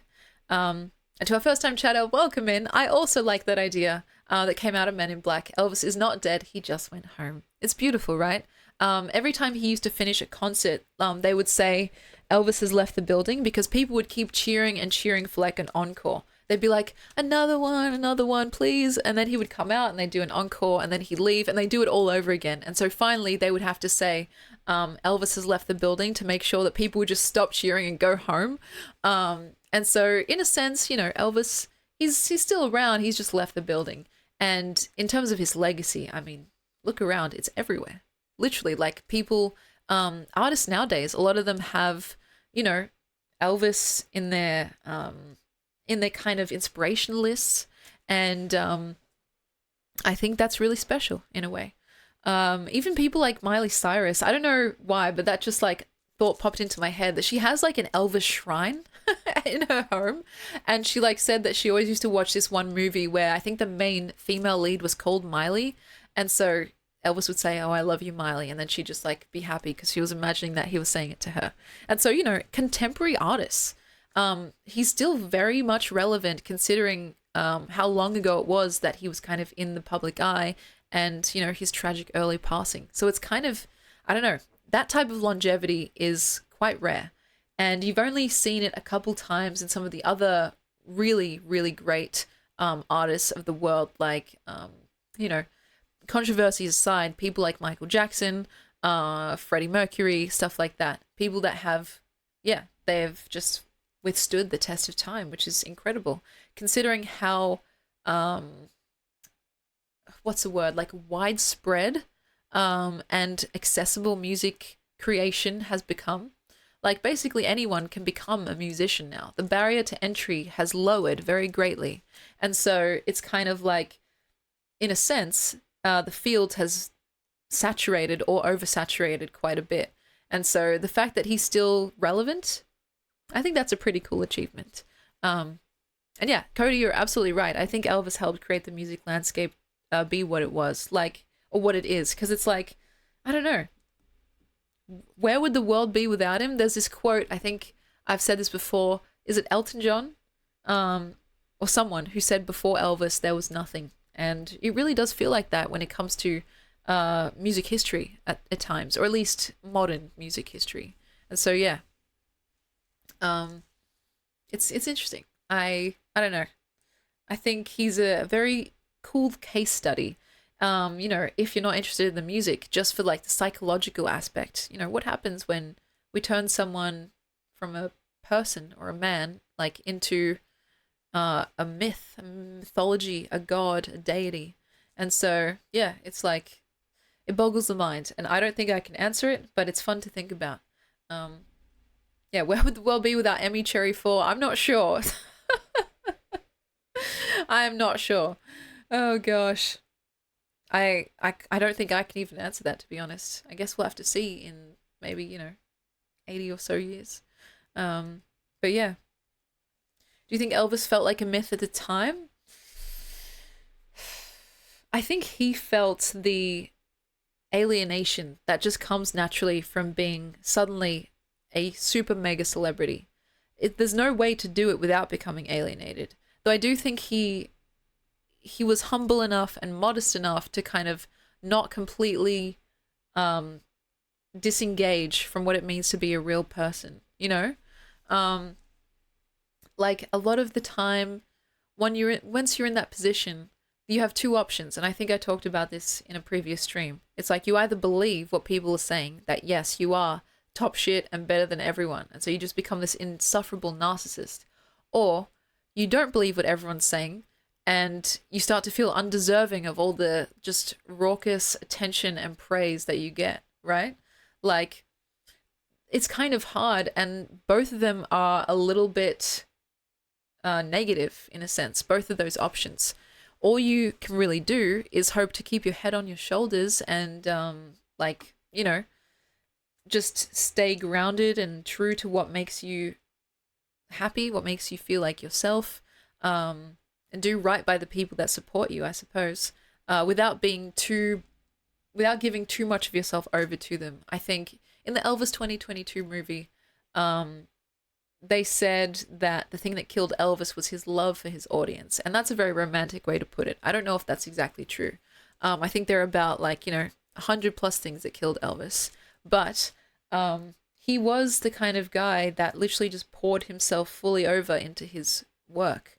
Even the work that was considered mediocre by those standards, like the past standards and today's standards, he had no choice. But he still kind of gave as much of himself as he could to those projects, like the movies, the albums, stuff that he was kind of being strong-armed into doing because it made money. Like, it made fuck tons of money.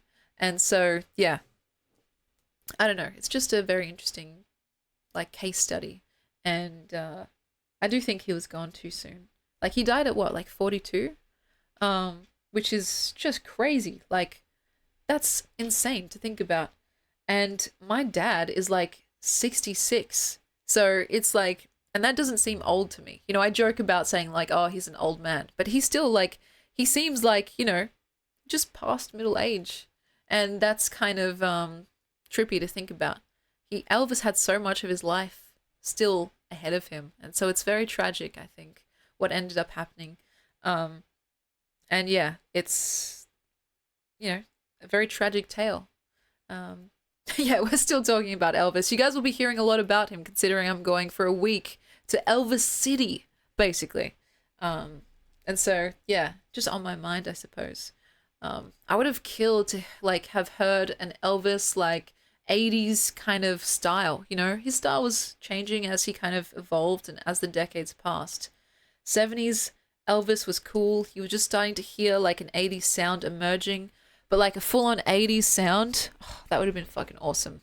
There's some like remixes and stuff nowadays, but I think it would have been interesting to see what he actually might have done, which artists he might have worked with, and yeah, just like what kind of like what kind of musical directions he would have taken. And so yeah, Cody, you're 42, and see, that is young. That's like spring chicken age. I'm 100% sure you'll make it out of this year alive, but it's trippy, right, to think that like he was so young. I don't know, it's just like, it's kind of hard to wrap my head around, to be honest. I know he was plagued by his health issues, and he was worked almost to death. But yeah, just interesting. He had so much left, so much life left. But yeah, there is that conspiracy theory that he's also just like hiding out somewhere.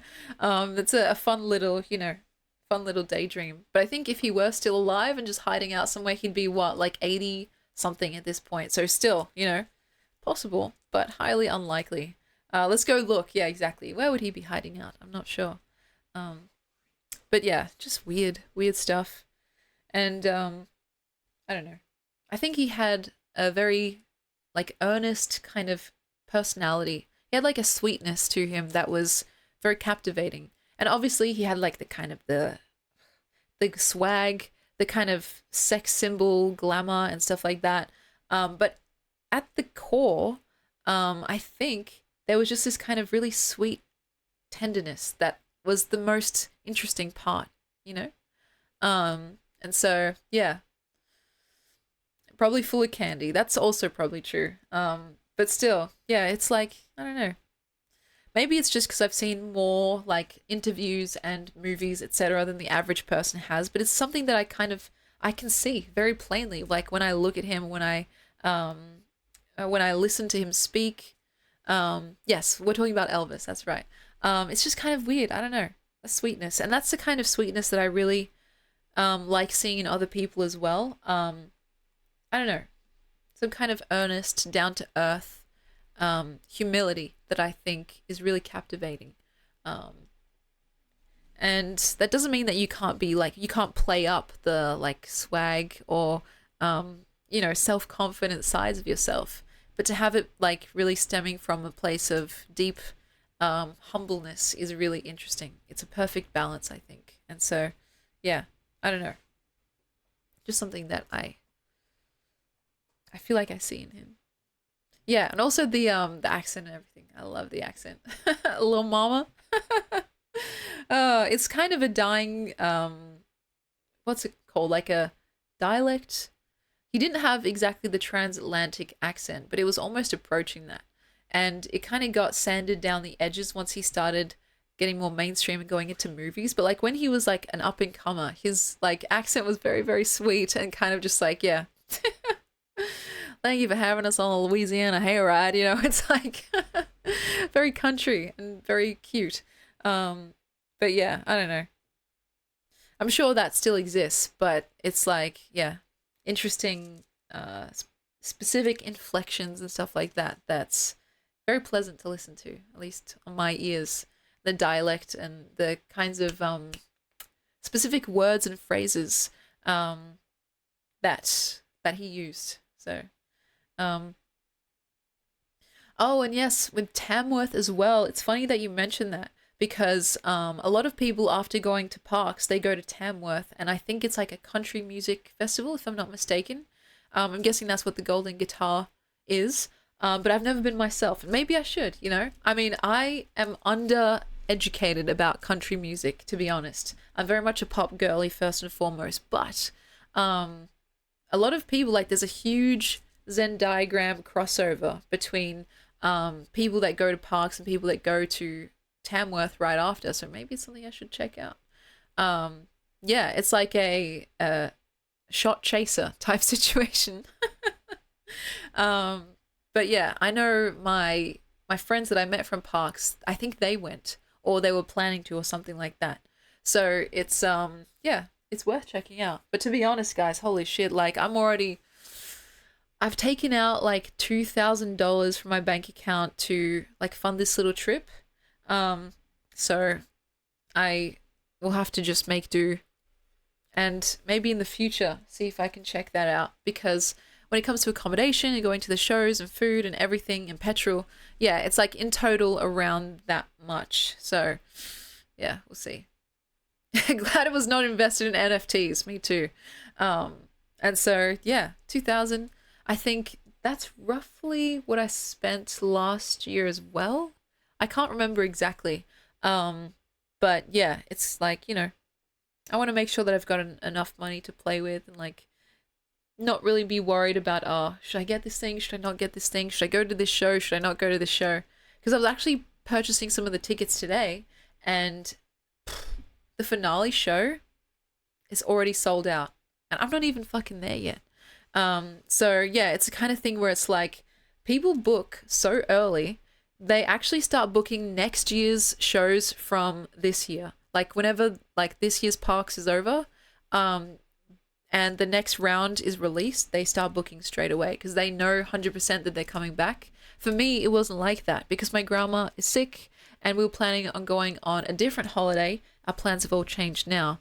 I was like, oh, maybe I won't go to parks this year. Especially because like I hadn't found any accommodation either and everything was like sold out everywhere. It's just very lucky that we actually ended up finding somewhere. And I hope that, because it was a cancellation, if I'm not mistaken. I'm hoping that it wasn't for anything, like, tragic, if you know what I mean. Because again, the medium age is, yeah, it's skewing on the higher end. So I hope it was nothing like that. But still, interesting stuff. We kind of got extremely lucky to find this place. And yeah, I think that's why we're also paying a little bit more than usual for the accommodation as well. But that's, it's much of a muchness. Luck favors the efficient. That's hilarious. Oh gosh. And yeah, see, look, it would be like TwitchCon actually. Like the accommodation, hotels, motels, campgrounds, literally just fucking putting a tent up and sleeping on the floor. Like those spaces fill up so quickly. It's crazy. I can imagine huge events like TwitchCon are pretty similar and it's like, yeah, no room. And so unless you live near there or you're willing to pay extra or you're just extremely fucking lucky, like my auntie and I have been, it's a bit like your SOL, But yeah, it's interesting how that works. One man's trash is another man's treasure. Bad way to find out you're adopted. Oh, fuck. That's funny. Yes, I agree.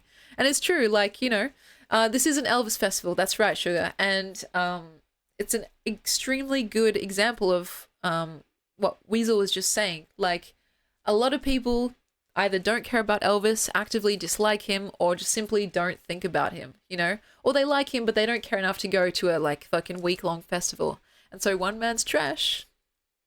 It's interesting. And I would say that in a way it's also about the kind of camaraderie and stuff.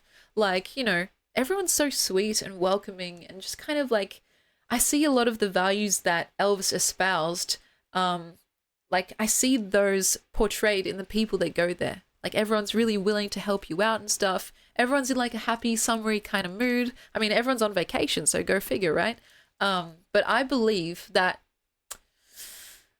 without generalizing too much, the majority of people there would give the shirt off their back if you needed it, right? And so obviously not everyone's like that, and it's hard to say that about a huge swath of people, right? But the people that I've met and the people that tend to show up, they have that, I don't know, they have a similar bit of sweetness that I think Elvis had. And maybe that's why, you know, like they also like not only his music, but kind of what he stood for. And yeah, I don't know. There's just a sweetness to the people that kind of go there.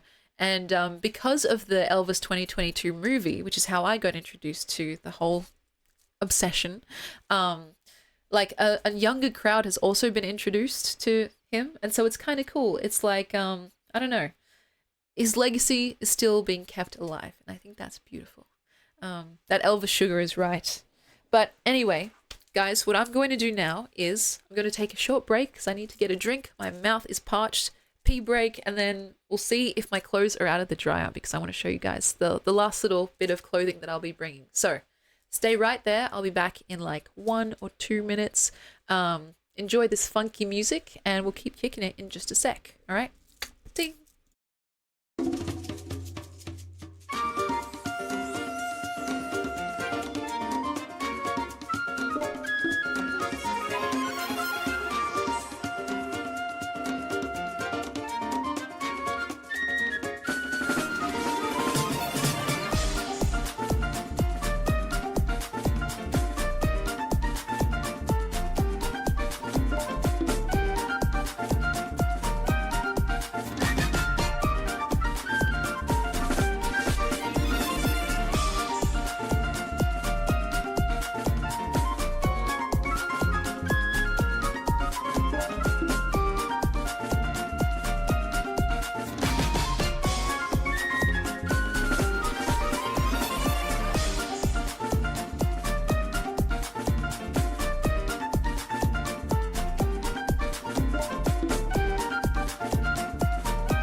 All right, guys, we're back up and running. Cherry Claus is coming to town. I've got my water here, and I know I'm not going to spill it on myself, hopefully. The Mario song was about to start. That one is the one that gets me copyright struck, I think, so I need to change that. Thank you for the warm welcome. What was I talking about? Oh, yes, let's put Elvis to the side for a bit, because I know you guys must be sick of hearing me talk about him, and don't worry, you'll get your fill of him in the next few days. I wanted to talk about the party that I went to last week on Saturday? I don't know. I don't remember. I kept saying that it was a housewarming party, but that's only half true. Once I got there, I realized that it was like a housewarming for me because I hadn't been there before, but technically it was my friend's Christmas party. So her and all her housemates each invited their own separate friends. And so because of that, there's 4 housemates in total that shared this beautiful place. There was like a fuck ton of people there. And I was expecting like kind of a casual gathering. Like my friend group, for instance, is like 10 people, right? And that's still a lot of people, right? The anxiety was, it was about to hit, but for some reason I ended up just not really, I was just like vibing the whole time. I think it's because I stayed close to the people that I knew and kind of just like dipped in and out of talking to new people. But the amount of people there, without exaggeration, if I like go into my mind palace and try to count them up, it was like 1, 2, 3, 4, 5, 6, 7, 8, 9, 10, 11, 12, 13, 14, 15, 16 in just one room, 17, 18, 19, 20, 21, 22, 23, 24, 25, 26, 27, like roughly 30 plus people. And that's not what I was expecting. I was expecting like roughly the size of my friend group plus maybe a couple of friends each from the other housemates. Well, I didn't actually realize how many housemates my friend had. And so I was like, holy shit, this is a whole ass party, like a party, you know what I mean? A big party. And there were some really cool people there. There were like some, I don't know, some university students, some people that were already in the workforce, and people that asked me what I did. And I was just kind of like, I stream. And then they're like on Twitch, and I'm like, what's Twitch? No, I'm kidding. They were actually like, oh, that's so cool. What's your name? And I was like, oh, Emmy Cherry 4. And they're like, what? And I was like, Emmy Cherry 4. And so I was like, oh, I should have brought my business cards, right? Like my little poetry or else like magnets, like fridge magnets. But typically I don't go around just like handing them out because I don't want to be a total wanker. But it was nice. Like I got to meet some like interesting folk, and yeah, we played Monikers, which is a game that I really love, and it's something that I always ask my parents and like my family to play with me, but they never really give a fuck. So it was cool to have like, I think there were like 15 people playing this game, which was like amazing because usually it's quite hard to coordinate with a big group, but we seem to do okay. And so if you guys are curious about what the game is, I'll show you guys. And I wanted to do my own version, but let me just show you this without getting ahead of myself. You spelled it right, euphemisticism, by the way. Most people write it out like the actual name, but here. I know I should have given out the magnets. I actually didn't have any on me, so maybe I'll bring some to Parks, actually. This is a game called Monikers. Yeah, you absolutely nailed it. And basically what happens, it's kind of like charades, but better, right? You get given a stack of cards with different things written on them. Like this one here says, The Cone of Shame, Miss Piggy, and The Boy Who Cried Wolf. And so what you do is, there's 3 rounds of this game. For the first round, you have to describe to your team what the top of your card actually says without saying the actual words, because that's cheating. So for the Miss Piggy card, you have to explain what Miss Piggy is, and that's why there's a little description here in case you don't know what it is or you just get stuck. You can read this out. A porcine Muppet and spouse of Kermit the Frog, who she frequently pounces on. Notorious diva and singer, da-da-da-da-da. And so you have to get through as many of those as you can. So as soon as someone in your team says, oh, Miss Piggy, you move on to the next card, right? You get a minute for this, and like you go back and forth. You get as many cards as you can. It's lots of fun. Yeah, it is lots. It's a fun time. And by the end of the first round, I'd like to believe that I'm okay at it because I'm fast at talking and I just through practicing through streaming. And because I spend so much time around language, I have lots of different synonyms, you know? I could be like, oh, a female pig. Well, is piggy like pig and piggy? They're different words, right? But anyway, something like that. Or the boy who cried wolf. It's like a male fairy tale. And, you know, you can just kind of like go for it. And so that's the first round only, though, guys, because this is the thing. Once you get to the second round, you use the same set of cards, but here's the catch. You can only say one word, right? And so once you get to Miss Piggy, it's like, fuck, how do I say one word that will make the people guess what it is? And I guess for me, maybe I'd say Kermit, you know, and then hope that people connect the two together, right?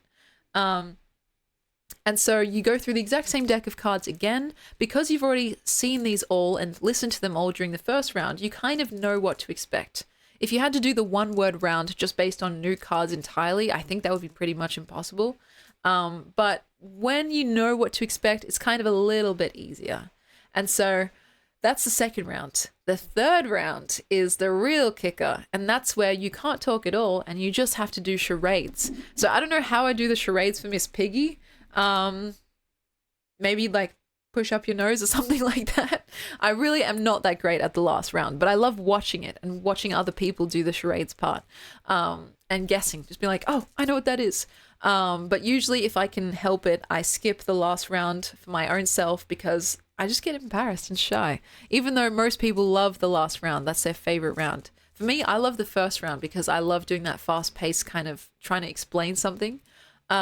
But yeah, that's the whole game. And you can even add extra rounds, like you can just go sound effects or you stand behind a couch and like do hand puppets. And it's kind of like, I don't know, it's a mix of charades and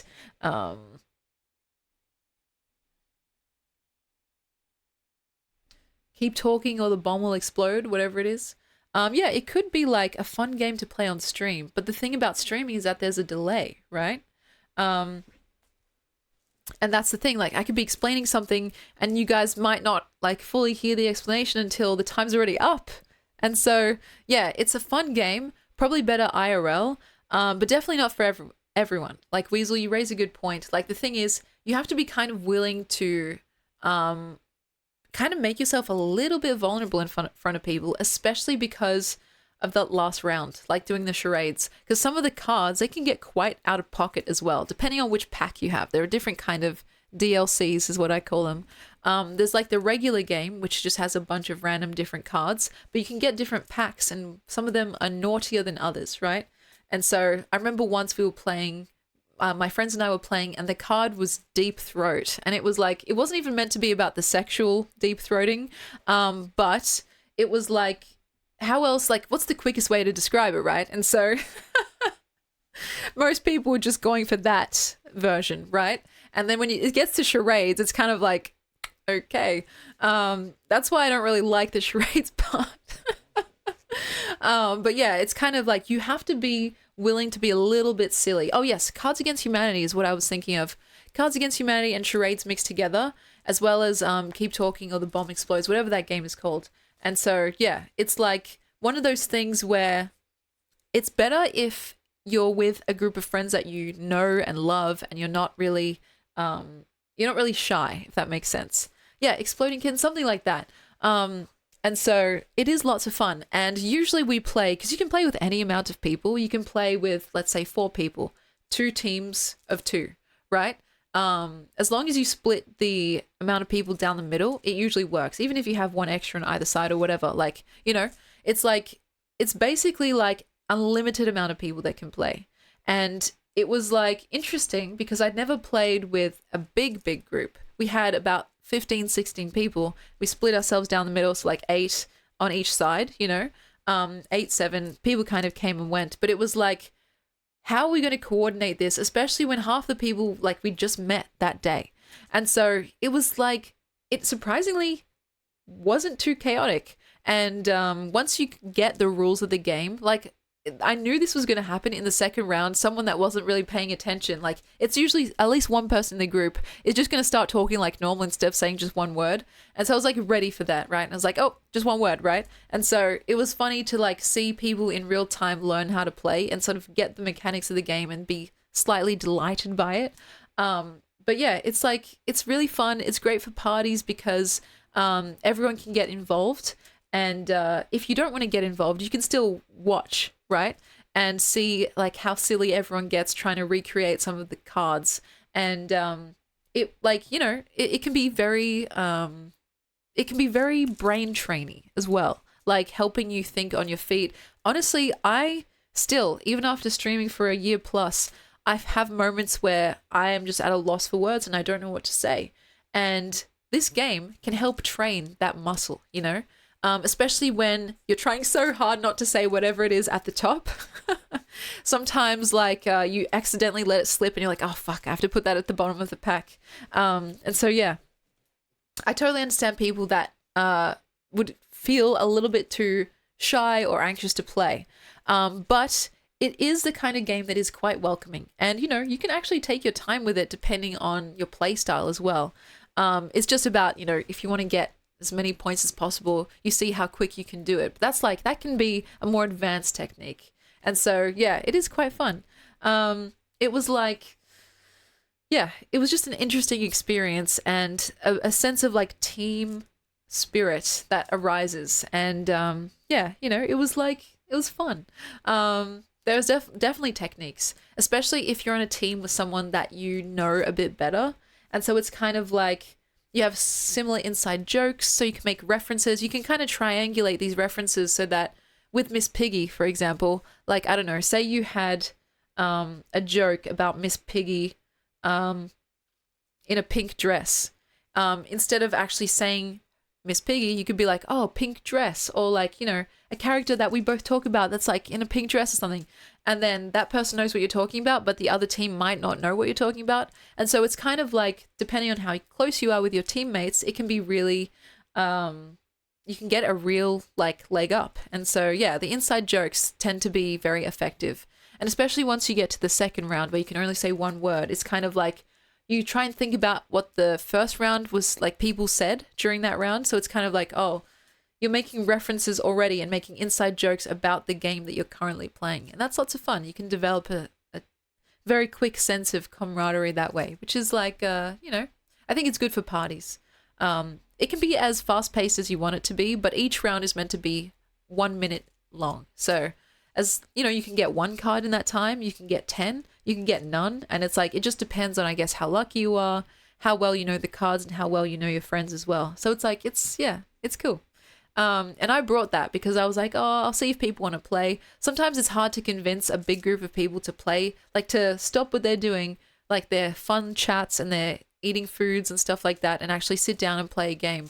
But we actually had enough people to play and it was really fun. And so, yeah, I was glad because I like getting as much use from that game as I can.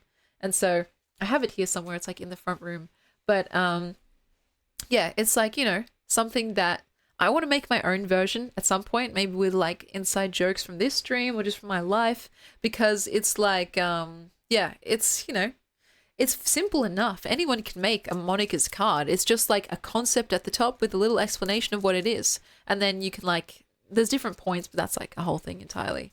And so, yeah, it's like, you know, interesting. How does it feel to be the reason? It's nice. I'm glad that people decided that they would take a chance because I know what it's like to be a bit unsure and be like, oh, I don't know if this is going to be fun or not, but trying it out anyway and then hopefully having a nice time. I mean, that's everything, right? And so, yeah, maybe one day in the future I'll make my own Monica's expansion pack. But for now, I only have one of the DLCs. Like, there's 5 or so that you can get. And so I don't even have the base game, but you don't need the base game to play the extra packs. So this is kind of what it looks like here. More Monicas. I think the one that I have is Serious Nonsense, the top left one. And so there's more Monicas and there's classics as well. And then there's the regular game just there. So it is a boatload of fun. You guys can see, here's some other cards. T-Posing, Shen Yun, and en passant. Oh gosh. So yeah, if I had to make some cards, maybe I do Pathic, um, Golden Cherry, and Germa. Something like that. I don't know. But yeah. Anyway, I had lots of fun, and that party was cool because like I dressed up a little bit. I spoke to some new people, which was nice. And yeah, I just kind of like practiced that role of like telling people what I do, you know? I am still not fully comfortable with it, to be honest. Like when people ask, "Oh, what do you do?" My first inclination is to say nothing really, and that is still kind of true. But to get more comfortable in that mode of being like, "Oh, I like to stream. I stream like full time," quotation marks, and just seeing people's reactions to that. Most people don't really give a fuck, but some people that their eyes light up with recognition, they're like, "Oh, you stream on Twitch? Oh, that's so cool." And to be like, yeah, and actually it is kind of cool. How lucky am I that I get to do something so wonderful?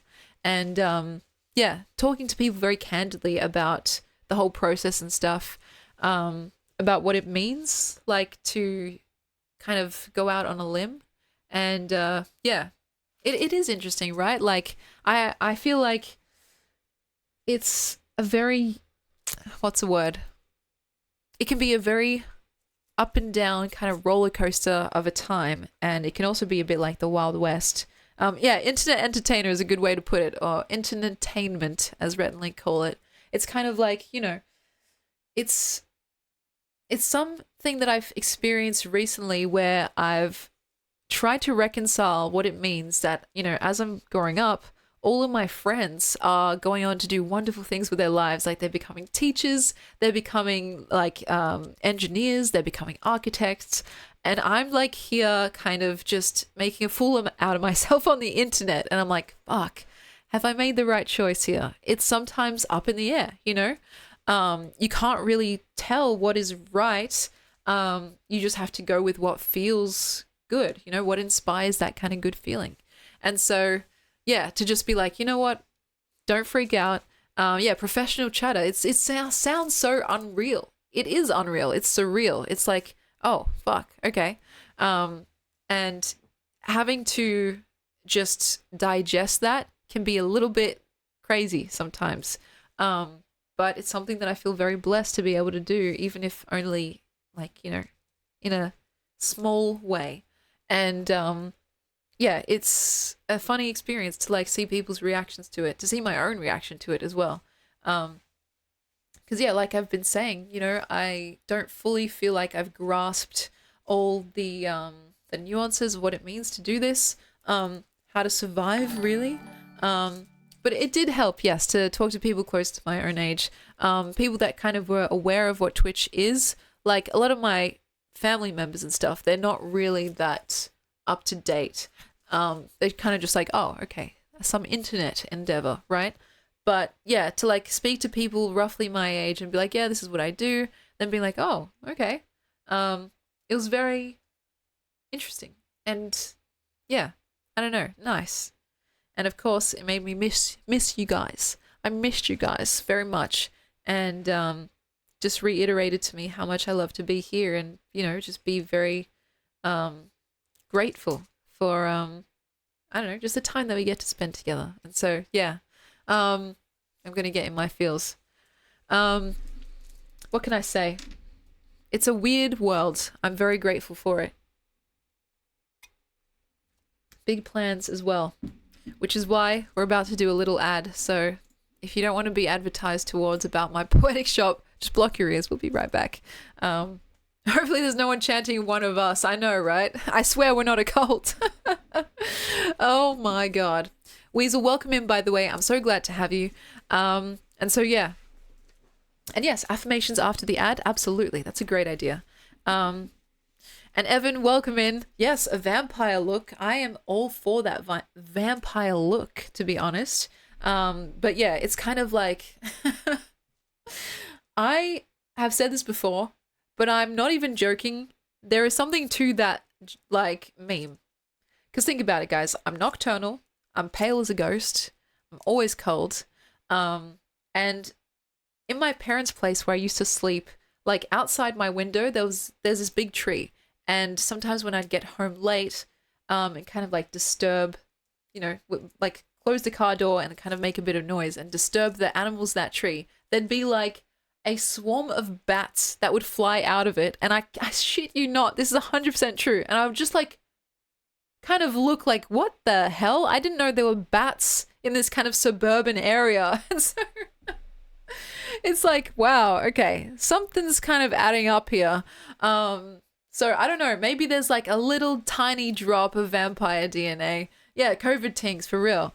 There was a few other things that were like adding up as well. It's like, oh, maybe there is something to that. But I'll take it as a compliment. I do like the vampire aesthetic, so maybe I should lean even more into it. My vampire name? Holy shit, that's a good question.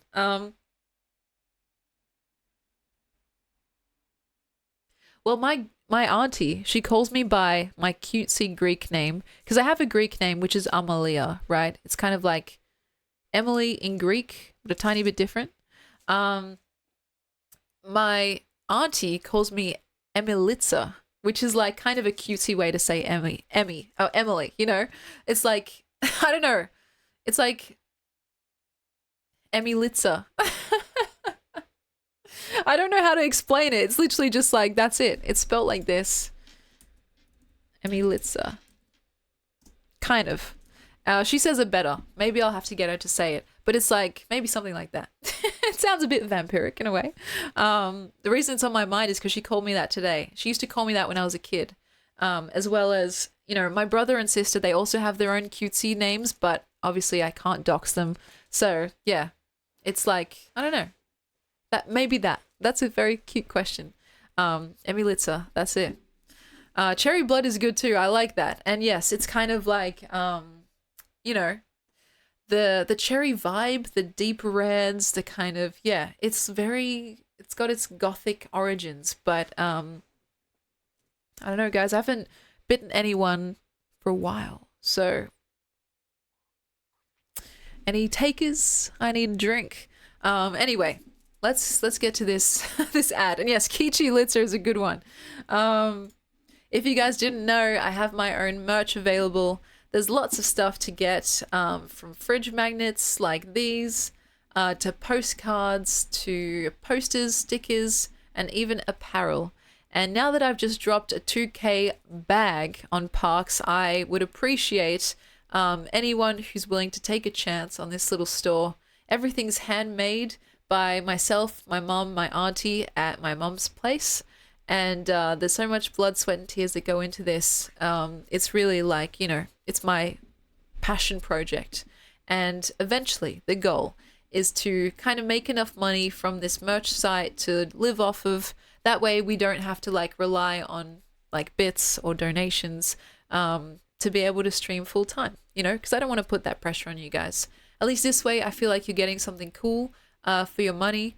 And whether it's like, artistic or cursed like this, yeah, take a chance on me. Da, da, da, da, da, da, da, da, da, da, da. I forgot the lyrics.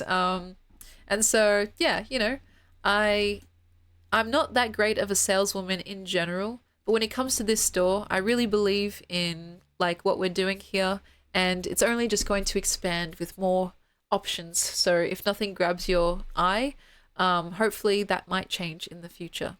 So yeah, and hopefully like C Locket can attest to the quality, because I'm pretty sure C Locket has now got everything from this store, which is absolutely insane. And we're just finishing up your newest order. The hippo's all done, and I'm not sure if my mom has sent it off yet, but I'm seeing her after this stream anyway. So yeah, thank you guys so much for your consideration, and I have a mission statement to make this merch look as cool as possible, not like your average like streamer or YouTuber merch, which is kind of just like a logo slapped onto a a sweatshop made jumper. We do this all ourselves. My mum has turned my old bedroom into like a fucking printing printing press, and yeah, it's like it makes me feel good to be able to do this on our own. Like even with this website, we made it on our own, even though we got approached by a few different like designers to like use basically their templates and their stuff and have them make some cut from our sales. So yeah. Anyway, if nothing else, I would recommend you guys get the calendar because I have way too many of them. And, you know, it's still January, so it's still helpful. But as the months go by, it'll become less and less helpful. So I'd prefer to sell them now. Still, it's always optional. If you guys are curious, here is the link. And of course, you know, if you guys are just here for the poetry side of things, my poems and some of the posters are just available for free anyway. Like, I want you guys to be able to access this whenever you want, so you can read all the different writings, at least the ones that I've published. And if you really want a poster but you can't afford like the full polished laminated version, these are pretty, they're not the highest quality as the shop version, and that was done by design, but they're high quality enough that you could probably just print them on your own. And I shouldn't be saying this because it's literally my own business, right? But I care about you guys and your aesthetic pleasure, and I know what it's like to want something but not quite yet be able to afford it. So to have something as a placeholder, I think is more than fair enough. And it's been the case where in the past, I've like dubiously acquired like a game, for example, or you know, something else, and then later gone back to actually legitimately buy it because I had the funds, you know? And so it's kind of like, I want to give you guys that option too, should you feel so inclined. I think art should not be hidden behind a paywall.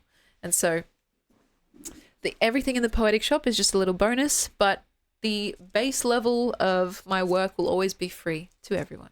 And so that's my little spiel over. Oh, as for the Emmy Cherry fragrances, I have no idea. That's very funny. I don't know. That's like when we hit 1 million followers type beat, because that is a whole other playing field. But yes, you know, that would be a dream. I don't know what kind of scent I would make. Like Danny Boy says, imagine a garden gate left open. The scent of poetry. Something, something, something. But yes, you know, if you guys are really fiending for it, maybe in the future, once we get rich and famous enough, like no doubt we will. So anyway, the scent of poetry. Yeah, exactly. And yeah, who knows, maybe sometime in the future and not too far into the future, we'll have another little sale. But the sales that we do here at Poetry or Else are legitimate sales. They're not just like a permanent year-round sale, like as like a marketing gimmick. It's like legitimate. And so when something's sold out, it's genuinely sold out. When something's on sale, it's genuinely on sale. Because I know a lot of shops are just permanently like 50% off. And it's like, well, okay. And so, yeah, it's like, you know, I understand that the prices are a little bit premium. And I've explained the reasoning before. But it's a kind of thing that I know can be prohibitive. And so, yeah, I want to make sure that, you know, we have our ups and downs, our sales, etc. And even like competitions. Because from the poetry competitions that we do once a month, the postcards get sent off, and so they're the ones that you can get just on your own if you so desire. Anyway. Now it's time for our affirmations. Scented candle smells like paper or plastic. Honestly, I am a candle fiend. I fucking love scented candles, to the point where I had to stop buying them because I had too many. And so I'm waiting to use up all my scented candles before I buy a new one. But that could be actually closer to reality, as in a Poetry or Else scented candle, than a fragrance. Because I think the barrier to entry is lower. The best scented candle smell, recently I got one that was peach iced tea scented. And it smells exactly like Lipton iced tea tastes. Which made me kind of want to drink it, but I held back. And am I into the candles or the setting things on fire? Definitely both. But yeah, the candles, like, I don't know. There's something about scent in general that is like, I don't know. It can be transformative. It could brighten your day or make it worse depending on what you're smelling. It can set a mood. It can set a tone. It could be seductive or it could be ominous. And yeah, it's like, I don't know. It's something that I really find important in my life. And so, yeah, I don't know. I wish I could make something scent based, but it's still like, oh, that's something I haven't even began to really think about. So, yeah, smells can absolutely make memories. Bergamot is pretty good also. We've talked about bergamot before, but I can't remember why. I think it was a perfume that we were talking about or something. But yeah, it's like it's a very powerful sensory experience. And yeah, since COVID, actually, it's been a thing where a lot of people's sense of smell has changed. Like they either can't smell that strongly anymore, or they can't smell at all, or they have changed what they actually like and dislike in scents, which is interesting. For me, I found that my sense of smell was gone for a little while, but I think it's mostly come back now, I hope at least. But it's interesting. There was one point during the pandemic where people were tracking COVID through candle reviews. People saying, oh, this candle sucks, it doesn't smell like anything. And that was like kind of an early sign that COVID was spreading to a particular place, or like was, getting worse in a sense.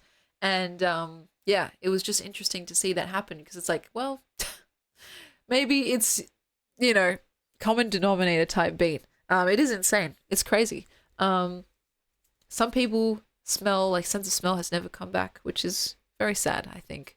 But yeah, I think for me, I have fluctuations because my allergies get so bad, especially this time of year, that my nose gets blocked. It's even blocked a bit right now. But like, yeah, it's weird to notice that your body is different, or like performing at a worse functionality than it used to. It's like, damn, I'm only 25. How am I falling apart? But yeah, COVID really did a number on a lot of people, and myself included for a little bit. I don't even know if I'm fully recovered. I've talked before about how my hair was falling out. And right now it's like not really looking that great, but, yeah, at least it's not coming out in clumps anymore like it used to, which was very scary, and something that, even here with like my part at the front, it's kind of still just trying to grow back.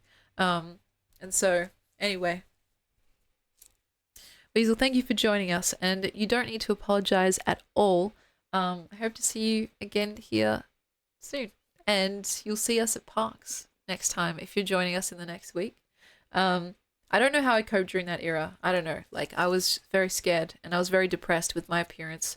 But it's just kind of thing where you have to like put your efforts instead of into being depressed, into kind of like, I don't know, fixing the problem, or at least attempting to fix the problem, or learning how to attempt to fix the problem. And so, yeah, easier said than done sometimes, and I certainly have my moments of regression. Like, even recently I've had times where I've just been feeling some type of way. And so, yeah, rest and care and a good support system, people that can help you get out of any slumps that you're in, it's just invaluable, And so, speaking of, I think it is time for our affirmation station. I've got my notepad up here, and because it is getting late and I still need to visit my parents, we'll probably just go for 3 hours today, which I'm sorry about, because I don't want to keep them up too long, and I still need to do all this other stuff, finish packing, etc., etc. So we're going to do affirmations and kick it for like half an hour more, and then I'll see you guys tomorrow. So no stress. Tripod. Someone please remind me that I have to bring my tripod. Otherwise I'll start crying and I'll just I'll collapse into a very dramatic heap on the floor. Anyway, this is what we like to do once per stream. It's from the lovely Amy Walker. I've just blatantly ripped off her words from this video. Here, affirmations. And if you guys want to know where I got these from, that's the original video right there. And I honestly think it's worth checking out at least once. You know, like we've seen it on this channel multiple times at this point, so I won't repeat myself. Well, you know, I'm repeating myself by saying these, but anyway. Amy Walker deserves all the love in the world. She's such a beautiful, bright spirit and a beautiful soul. She has no idea how much she's given me, like in the sense that her video has come to me in times of need and has always just kind of soothed and like, I don't know, just alleviated and ameliorated, to use a beautiful word, some of those anxieties within. So, yeah, let's talk about it. And I'm glad that these affirmations stick with you guys. Honestly, it's beautiful. And I feel a little bit guilty because I can't take the credit, to be honest. Like, this is something that all I did was I took them from someone and started saying them myself. So that's why I like to give credit where it's due. But if I can spread the good word, you know, then I think that's worth something at least. So, yeah, in a promoting kind of sense. And so without further ado, from the lovely Amy Walker, to me, to you guys, it's my pleasure to tell you, yes. Yes, you are. You are ready. You are equipped. You are connected. You are unique. You are gorgeous. You are loved. And my personal favorite, you are alive. So, thank you so much for being here in this stream with me, kicking it with me, vibing with me, but more importantly than that, being here on this earth in general. Trust me, I know it's not always easy, but it is always, always, always, always, say it with me, always, always, always, always important. And I do believe that we can make life good for one another, so that's worth fighting for, in my opinion. Amy Walker, she's the GOAT, the greatest of all time, and whenever I'm in need, I just turn to these affirmations, and yeah, it seems to like put a lid on whatever is kind of going on, whatever's bubbling up, and so I hope it brings you the same amount of good feeling, joy, pleasure, and just a sense of peace that it brings me. And yeah. You can see this here, the current schedule, just like 5 question marks or so. That I'm sorry, that's kind of still up in the air. We're going to experiment for a bit because I want to find that Goldilocks situation that I know is out there where I can, like, you know, just settle into. And unfortunately, that requires a bit of finagling and a little bit of failing, hopefully failing forward. Don't listen to Nightbot. Nightbot is a dirty liar. Honestly, yeah, it's just like one of those things. So, we'll see how we go. Ultimately, I think just showing up is the first part of the battle. But in terms of like longevity and in terms of like even analytics, if we want to get kind of cynical, it's best to actually pick a stationary, unchanging schedule. So I'm working on it, but yeah.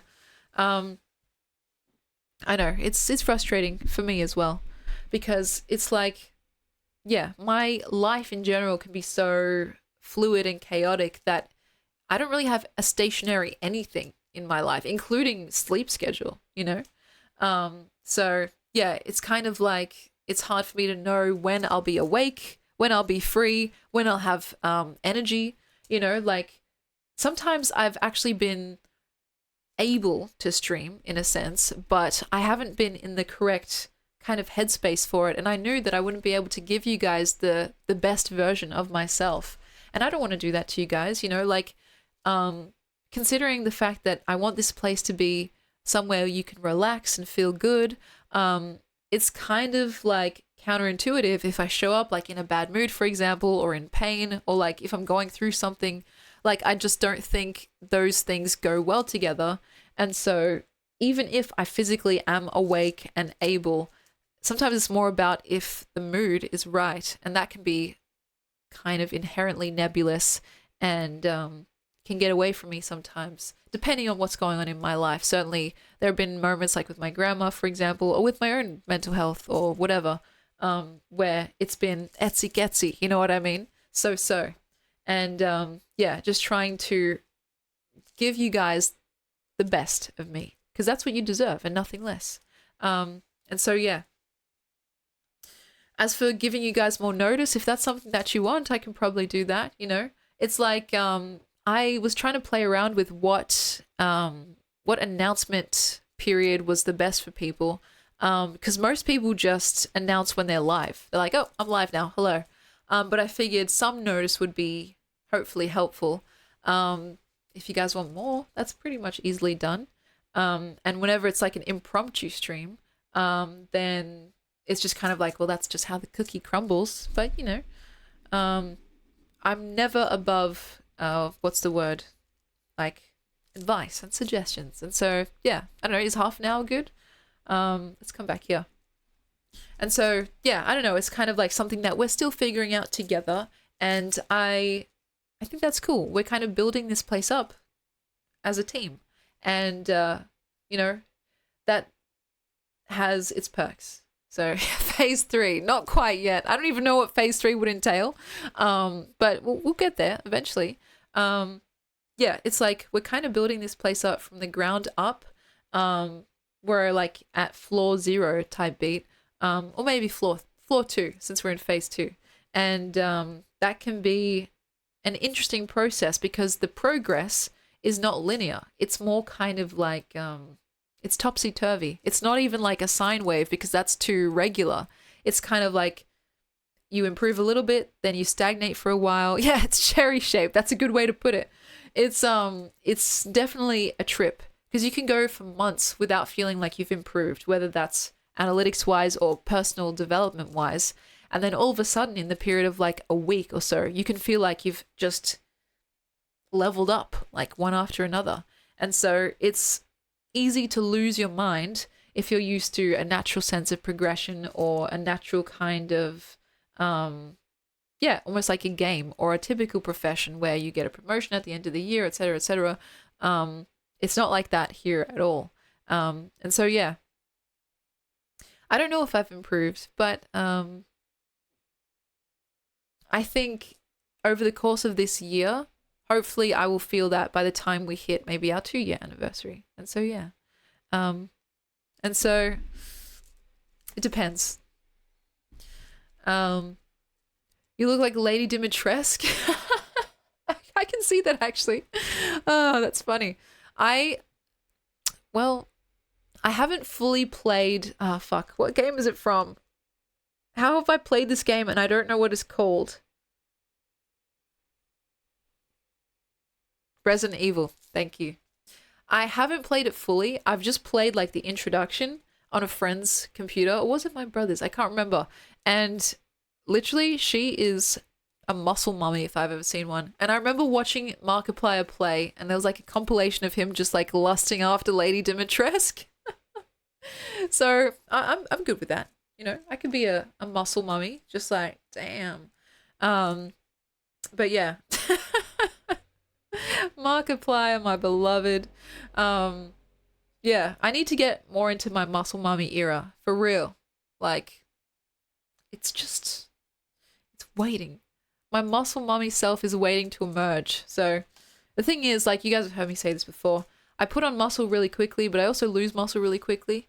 And my weight in general, like muscle or fat, tends to fluctuate. It just goes up, down, left, right, sideways, you know, depending on a million different factors. Oh yeah, I can see that she was like probably inspired from Lust from Full Metal Alchemist. Fuck, she was so hot. Brotherhood is the one that I saw. And yeah, I always had a bit of a crush. There's something about pale vampiric dangerous women. Oh, it's just up my alley. But yeah. Steroidal Emmy is achievable. That's true. I'm not on gear, guys. If I was, that would be actually sad. But, you know, who's to say? I'm not the kind of person that is that tempted. Well, I don't know if that's true, actually. I've never really been in that position. But I've heard about some of the horror stories. So I'll try and do it natty. You know, I'm natty. But the thing is, once you hit a certain level in, you know, whatever you want to call it, weights, gym, etc., like you'd be surprised how many people are actually on gear, as in steroids or SARMs or whatever you want to call them. It's like more people than not, which is kind of crazy considering. I mean, I'm not that well versed. I don't know enough about like steroids and stuff to make a full on value judgment. But isn't the whole thing about them that they're quite hard on your health, like your cardiovascular health, or yeah, just like your body in general. They're hard on your body in general. So yeah, it's interesting. And sometimes when I'm at the gym, like I'm kind of just like sussing people out, like natty or not. I'd never say that to their face, of course, but it's just something I think about internally. Watch Love Lies Bleeding and then research it. Oh, is that about like the gym life? Because like I used to watch, I don't really watch him anymore for no other reason than I've just like, I haven't really got the time. I used to watch Coach Greg a lot, and he was a very interesting figure in that world because he was very open with his like kind of hormone replacement therapy and his like use of steroids in the past and in the present. Because a lot of the time, like people are very secretive about it, which I understand because there is stigma. But I think the best thing to do is just to be like open with people, Yes, very hard on the body. It's like, it's not just your cardiovascular health though, is it? It's kind of like the other systems in the body, the nervous system, even the reproductive system. Like they say, it has to do with messing with fertility and stuff, or just like in general, messing up your hormones can be quite dangerous. And again, like I think I'm the type of person that's quite sensitive to whatever it is I put into my body, whether it's caffeine or even sugar, as silly as that sounds. Maybe that's why I'm such a sweet tooth, because like I have this like heightened receptor to it or something. But like that's why I don't drink caffeine. I don't even drink alcohol. Like I've never been drunk in my life because as soon as I start drinking, I get this kind of like tipsy, like foggy feeling in my head, and I don't like that feeling. It makes me feel uncomfortable and a little bit nauseous, which I think is the stage before people start feeling good while they drink. But yeah, it's like, I don't know, maybe I'm just sensitive in general. That wouldn't surprise me. But like even with like when I was in the hospital for like my nose job, for example, or getting out my wisdom teeth, the drugs that they would give me, I always felt like I fucking hated it. And my brother, he's been in and out of the hospital for various things as well. He said like he loved like being on the fucking what is it?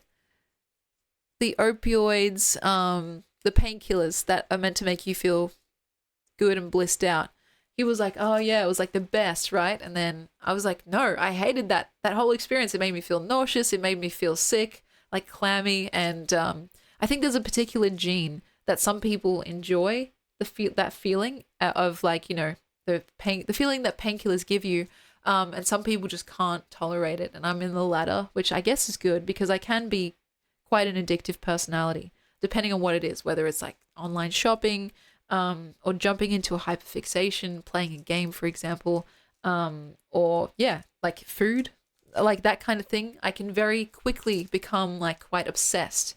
And so, yeah, maybe it's a controlling, I don't know. I've been called in the past bossy. I've been called a bossy person when I was like in primary school, which is funny. Like imagine that, being called bossy in primary school.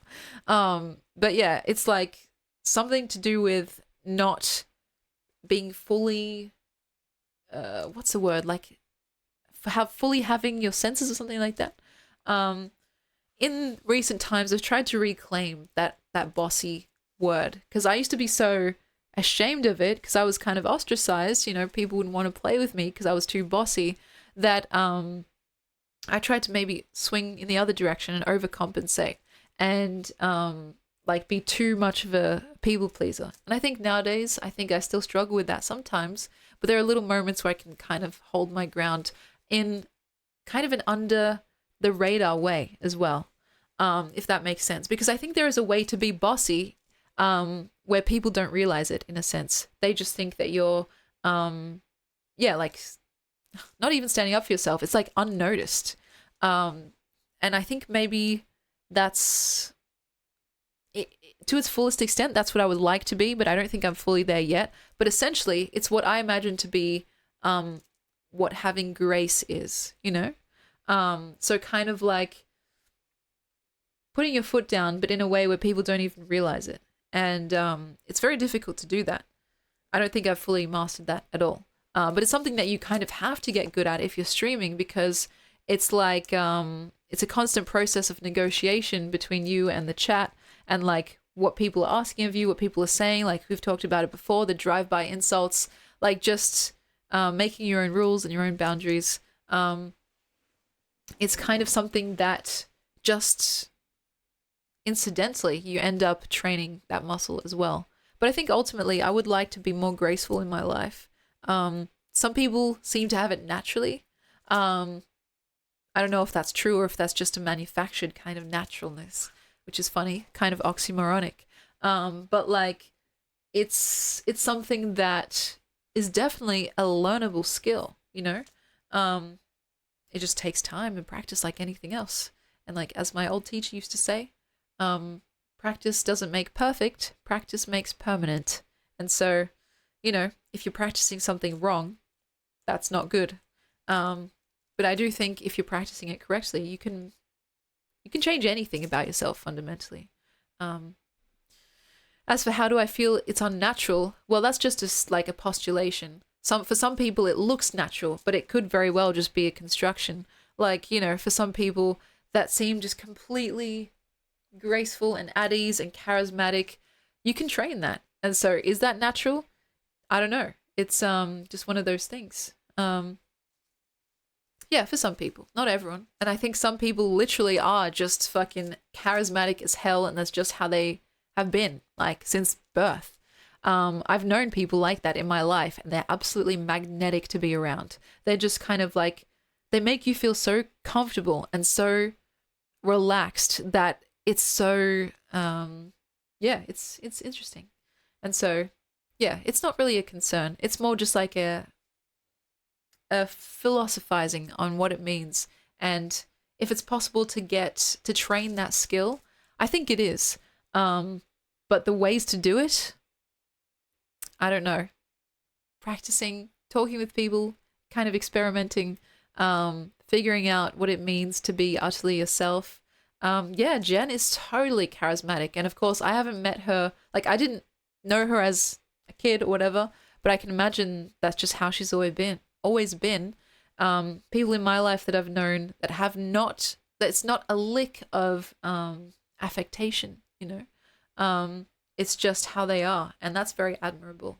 I still think it's admirable if you can train it, but it's just maybe an extra step. And so, yeah. She says she was shy, so it can be learned. Yeah, I think that's absolutely true. Because the alternative, to think that it can't be taught or learned, is kind of like a doomer mindset in my mind. Because it's like you're just kind of giving up, essentially, which I don't think is helpful.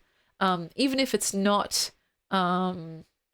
easy, I think it's still possible. And so, as for me feeling like I'm being myself, I'd like to believe so. Like the ways that I talk and the things that I tell you guys are things that I genuinely believe. But if I was really being myself, I don't know, maybe I'd be like slouching or something, or like I'd just be staring off into space. I don't know, like it's hard to say, because as soon as there's a camera in front of you, things change on a subconscious and conscious level, you know? Maybe I'd be less aware of how I look. And so, yeah. Again, maybe that's why I feel like I can be most myself when I'm writing. But yeah. It's easier to branch out with some people than it is with others. Absolutely. It's like, sometimes you can just tell when someone has a safe energy. Like, you can just tell that you can be who you are. Other people, and this is something that I want you guys to pay attention to. Like, really, I'm like putting out a PSA. If you ever like are hanging out with someone and you feel this antsy, slightly uncomfortable feeling and you don't know why, just listen to that feeling and just investigate it. You don't have to do anything about it, like rashly, but just see where that's coming from, because you'd be surprised. I think more often than not, it's your body trying to tell you something, because we're good at pattern recognition and we're good at picking things up, but sometimes we're not good at translating that feeling into words for ourselves to understand. And so it's like, it goes both ways. Sometimes you feel safe in front of someone, sometimes you feel unsafe. And that feeling is worth paying attention to, because you never know. Like you might be onto something. And so, yeah, I think it's nice if people generally consider you to be a comfortable space. Yeah, I've definitely experienced like feeling uncomfortable for reasons that I couldn't pinpoint around someone, and then either later figuring it out or like, you know, being proven right essentially. Yeah, it's like we are, how do I put this? We are intelligent animals with like a long history of survival, right? Like literally your entire lineage back to the fucking reptilian age has been focused on keeping your bloodline alive, right? And so there are little things that we've picked up, a lot of it's subconscious, like to keep ourselves safe in a sense.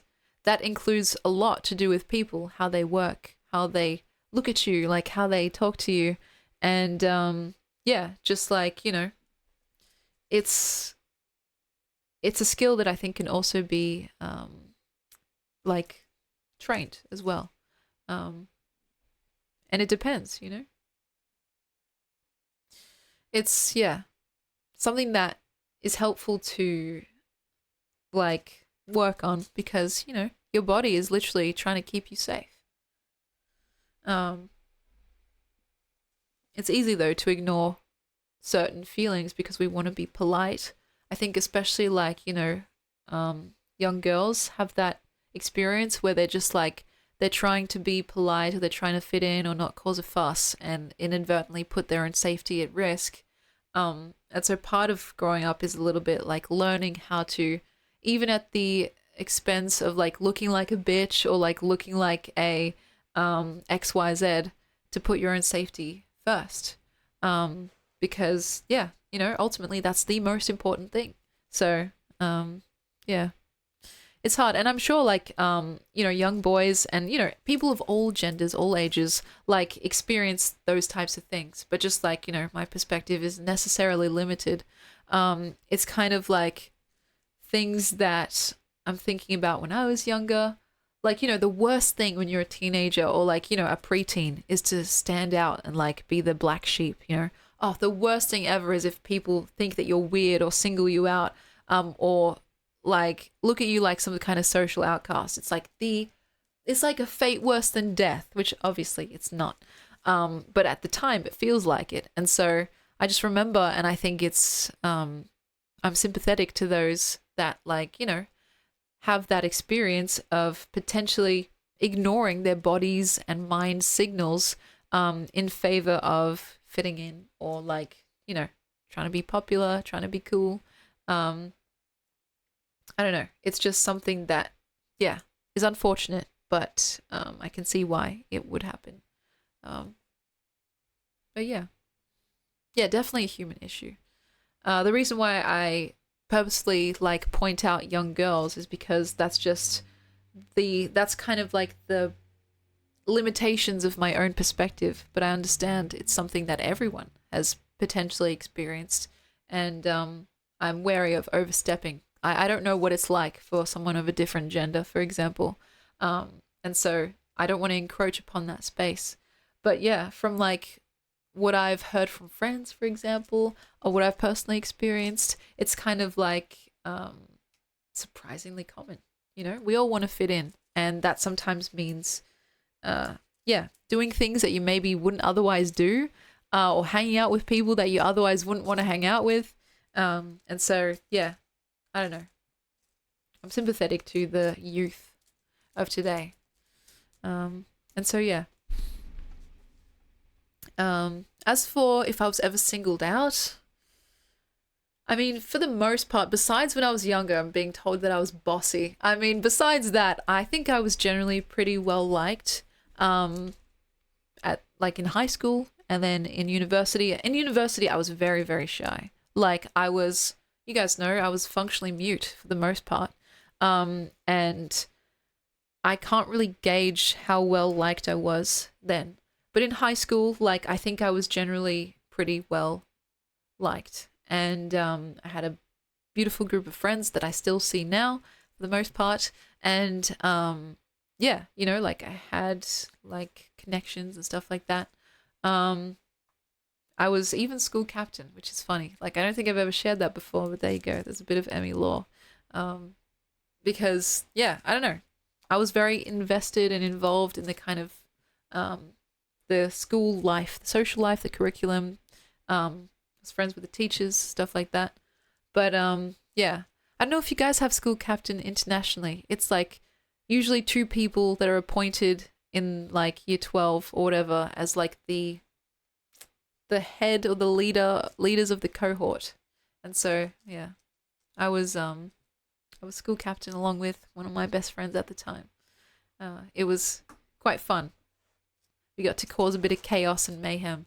But yeah.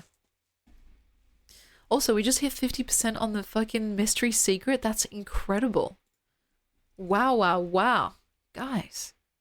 I hope you're ready to hear what that mystery secret is. You're going to love it. And you're going to say, no way. And then you're going to be like, oh my God. And then you're going to be asking me about it constantly. And then, yeah. We'll see how we go. I'll extend the challenge till the end of this month because I missed a huge swath of December. Oh yeah, it's kind of like prefects. That's right, Cody. Thank you. But then after this month, we'll see. Because, yeah, we'll need to go into like deliberations. Class president, yeah. So it's like a class president, like a prefect. We have a thing called school captain. And so it's like someone that is like the student body representative in a sense. So I actually campaigned with my school captain partner to like allow girls to also wear pants to school. Because like previously the girls could only wear dresses or skirts. But I was like, come on, that seems a little bit outdated, right? And I was like, I remember specifically during this campaign, because like we had to kind of present our case to like the, you know, the student and teacher kind of conference, the representatives. I remember specifically saying like, I know this like motion seems inconsequential to most people, but if it helps even one girl feel more comfortable at school, isn't that worth fighting for? And we got the motion passed. It was wonderful. It was like kind of groundbreaking at the time, even though it seems kind of normal at this point, right? Like the fact that, oh, girls can wear pants, you know what I mean? And so sometimes when I pass my old high school, because, you know, it's like, it's within driving distance, sometimes I go past it and I see like school kids walking out and like the girls wearing the pants and I just like, I feel so happy. I'm like, I did that, or we did that. And so, yeah, that was like one of the things that we kind of helped push for at the time. Because, you know, I also wore pants a couple of times after that because it's like sometimes you just don't want to wear a dress, you know, sometimes you just want to wear some comfortable pants. And like, you know, it's not a big deal. But here in Australia, or at least at this school, most public schools and even most private schools have a school uniform. I know in America and potentially internationally, it's not really a thing, but that's why. Like, the uniform was like a singular dress during summer, or like a t-shirt like this one. I think I actually used to wear this one to school actually, and a kind of thicker winter skirt. It was like during winter, sometimes you just want to wear pants. You know what I mean? And so it was one of those things that we pushed for, and I was really glad that it actually passed. So I can't believe, yeah, Cody, you're so right. Like that, it was actually still a thing. A lot of the girls complained about the winter because they were cold, and you know, you could wear tights and stuff, but it was just like tights are basically pants, like the thicker tights that you can get. So why not just wear pants? You know what I mean? And you know, some girls weren't that like comfortable. Like maybe if they like, you know, weren't that comfortable showing off their legs, or like they were getting teased or whatever. Like it was just a way to kind of make everyone feel like at least the option was there. Because for me, I think a big thing in my life is that, you guys have heard me say this before, I'm all about the awe, right? Like sometimes just being able to choose is, for me, preferable than choosing the actual thing. It's the ability to say, you know what, if I want, that option is there, instead of being restricted to something else, you know? And so, like, I wore a dress and skirt for the most part, but on the days where I was just too cold or, like, I just wasn't feeling it, I hadn't shaved my legs, for example, then I'd wear pants, you know? And so I just wanted the option, and I wanted that option for other girls as well, like, if they wanted to. And so it's like, in general, I don't want to be boxed in by people's preconceived notions of what I can do or what I can choose or what I can like or who I can love, you know? When I think about my preferences, it's usually like and/or, all of the above. I want the choice. Like, it doesn't mean I'm going to pick that thing, but the ability to choose that thing is what's like paramount. And so, yeah, it was just one of those things that's why, like, even when we do our polls here, I make sure that or is always an option because, like, sometimes you might not want some of the, like, prescribed choices and you have a right to be able to voice that, you know? Anyway, yeah, Emmy for president, I don't know. I don't know about that. But it was fun, like, in high school. And I was, like, partnered up with one of my best friends at the time. And I was almost, like, more excited to hear that he got school captain than myself. Because, like, oh my God, do they know what they're doing pairing us up together? We're going to cause absolute chaos. And so, yeah, it was quite fun. We also campaigned for the teachers to put, like, a couch in the kind of year 12 hangout area because it was very barren. And so what we did was we actually, again, got that motion through as well. And I think I may have told this story before, but the boys, like, during recess and lunch, whenever the bell would ring, someone would yell out, "Stacks on!" And then, like, all the boys, one after another, would just jump onto the couch like this. And so it would cause lots of chaos. And it was literally like 20 to 50 boys just, like, fucking jumping on top of each other for reasons unbeknownst to me. And whenever you heard that, like, after the bell rang and you heard someone yell, "Stacks on!" like, you would have to get the fuck out of the way. Otherwise, you're being picked up and added to the pile. And so, like, one time I remember there was this girl in our cohort and she was so beautiful. She was, like, the stereotypical pretty blonde cheerleader type that everyone loved and everyone, like, just thought she was the coolest girl ever. And I still think that. There was one time where the boys had done the stacks on and there was just, like, this mountain of boys on this couch, right? And I always felt bad for the person at the bottom, but this girl, like, this cheerleader girl, what she did was she, like, walked over, she climbed on top and she just, like, perched herself right on top of the whole tower. And I just thought that was so, like, I don't know, so, like, she was the moment, you know? And definitely a boss move. It was just such a funny little story that I remember. And the unfortunate side to that story is, like, the teachers, after they saw that this became an actual issue, like, stacks on was happening every single day. Like, I don't know what the boys got out of it. They just loved jumping on top of one another and, like, squishing each other down. People were getting hurt. Like, people were getting crushed. People were getting kicked in the head. It was, like, complete mayhem. The teachers decided, unfortunately, to remove the couch. What I had so painstakingly campaigned for. And it was so, like, it was such a sad moment because, like, guys, really? Is this what we're really doing? But, you know, what could we do? Their motion was final. And so the boys still retaliated. Like, once the couch was removed, there was just, like, this empty spot in the room and they yelled, "Stacks on!" And they just started doing it on the floor. Like, they just made a mountain out of themselves on the floor. And I remember one of my best friends, actually, you guys know him, Space. I don't know if he's still around here, but he said to me specifically, "I hope they don't take away the floor next." And that's something that I remember very clearly because it was very funny. And I was like, I wouldn't put it past them, you know? Definitely a boys moment, yeah. And so I don't know if what they ended up doing with the couch. I honestly think that period of the, or that, like, section of the high school has now been knocked down because it's always the case. And I swear I saw this meme somewhere. As soon as you graduate, they, like, upgrade all the fucking facilities. You know what I mean? Like, they upgraded the entire B wing. They, like, put in new portables. They put in new, like, art art areas and all this kind of stuff. And like they upgraded the fuck out of this high school that literally was so like poor and shoddy beforehand. Like we had to we literally kicked it in like the dingy, depressed rooms with broken windows and shit like that. And as soon as I came back to visit, just like offhandedly, I'm just like, what the fuck? This looks like a futuristic, like 2050 kind of school. Where did these massive buildings come from? You know? And so, yeah, maybe they did take away the floor. They essentially took away the floor. It's crazy. And like, it's absolutely true. When I go back there now, it's been about 8 years since I've graduated because I'm old, right? But like, it's unrecognizable.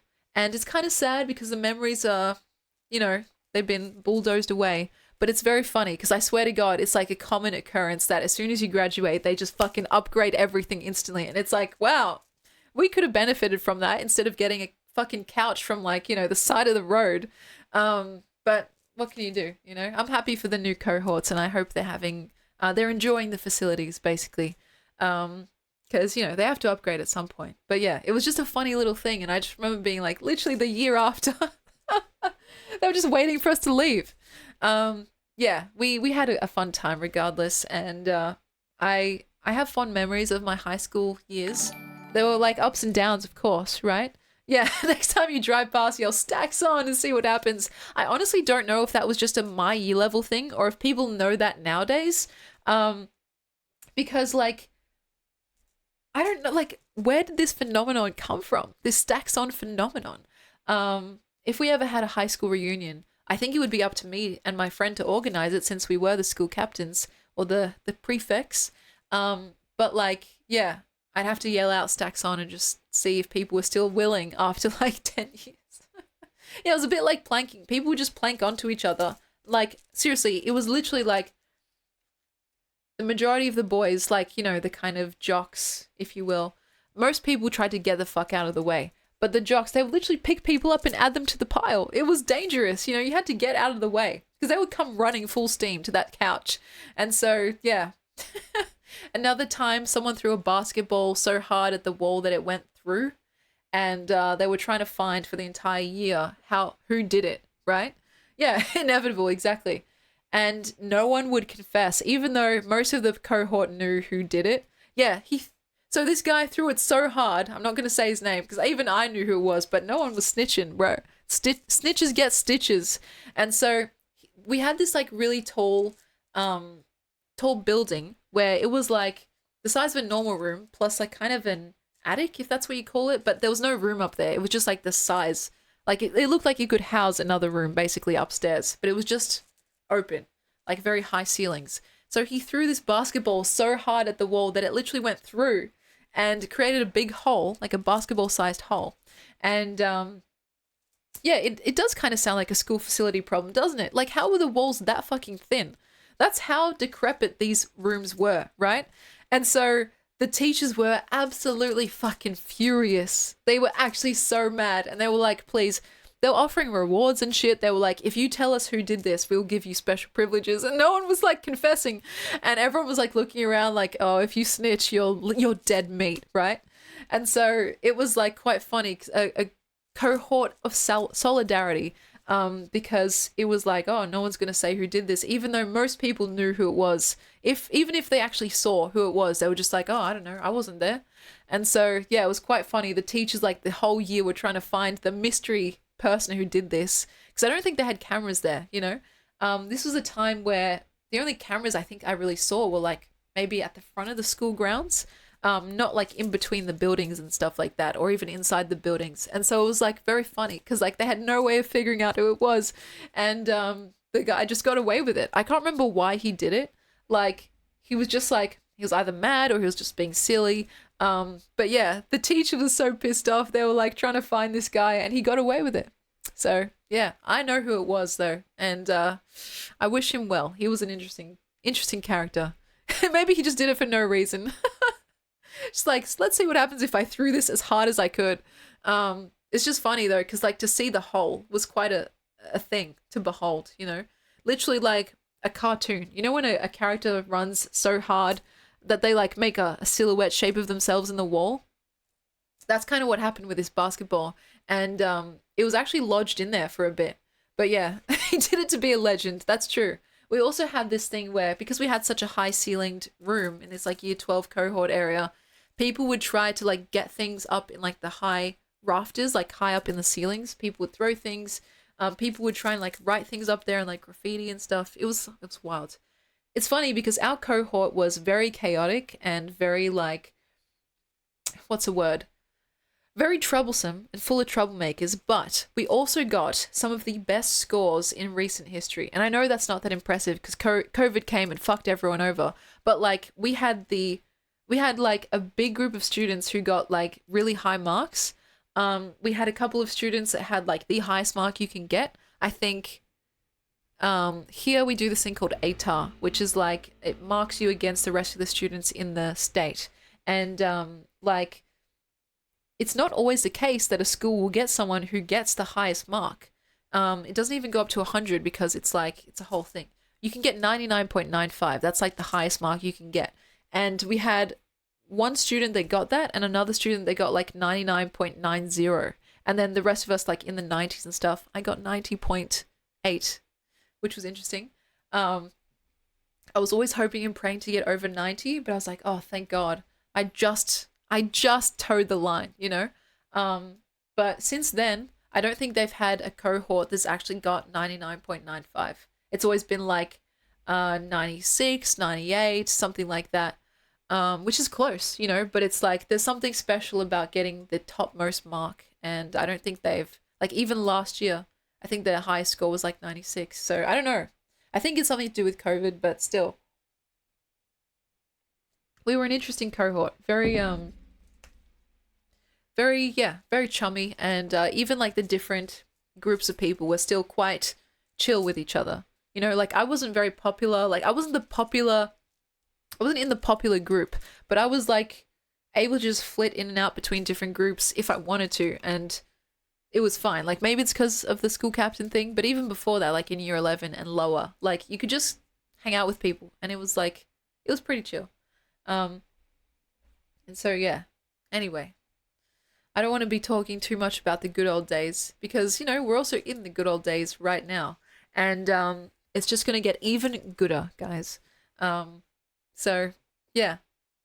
I can't believe I never told you guys that piece of Emmy lore, that I was good captain. My friend who was co-captain with me was also school captain when he was in primary school. So that just goes to show how much of a, like, kind of leader figure he really is. And so, yeah. I don't think they do school captain things in university. They have like clubs that you can join and stuff, but yeah. University was a whole different ballgame, especially with COVID. So yeah, it's interesting to think how it would have gone without the pandemic, but maybe not something worth dwelling on. Otherwise I get too depressed. Yeah, maybe he's in Parliament now. Who's to say? Oh my goodness.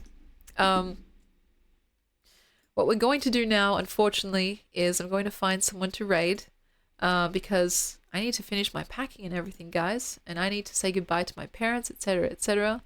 So what we're going to do is, let's see, we're going to raid Shads. He's working on funding his trip to America to go to TwitchCon, and if you guys would like to help out, please, it would not go to a more deserving person. So we're going to say hi, and I'm probably going to like just GTFO very quickly because I got to get some stuff done. But yes, tripod, thank you, Cody. Thank you guys so much. Behave. Hugs and kisses, cugs and hisses, and yes, I'll see you guys tomorrow. You know, we'll be streaming at some point. I'm not quite sure yet, depending on when we get there, when we settle in and everything. So yeah, please, guys, be well, take care, and I'll see you very, very soon. So from one vampire to another, mwah, mwah, mwah. Thank you so much, and yeah, I'll see you all very, very soon. Ding!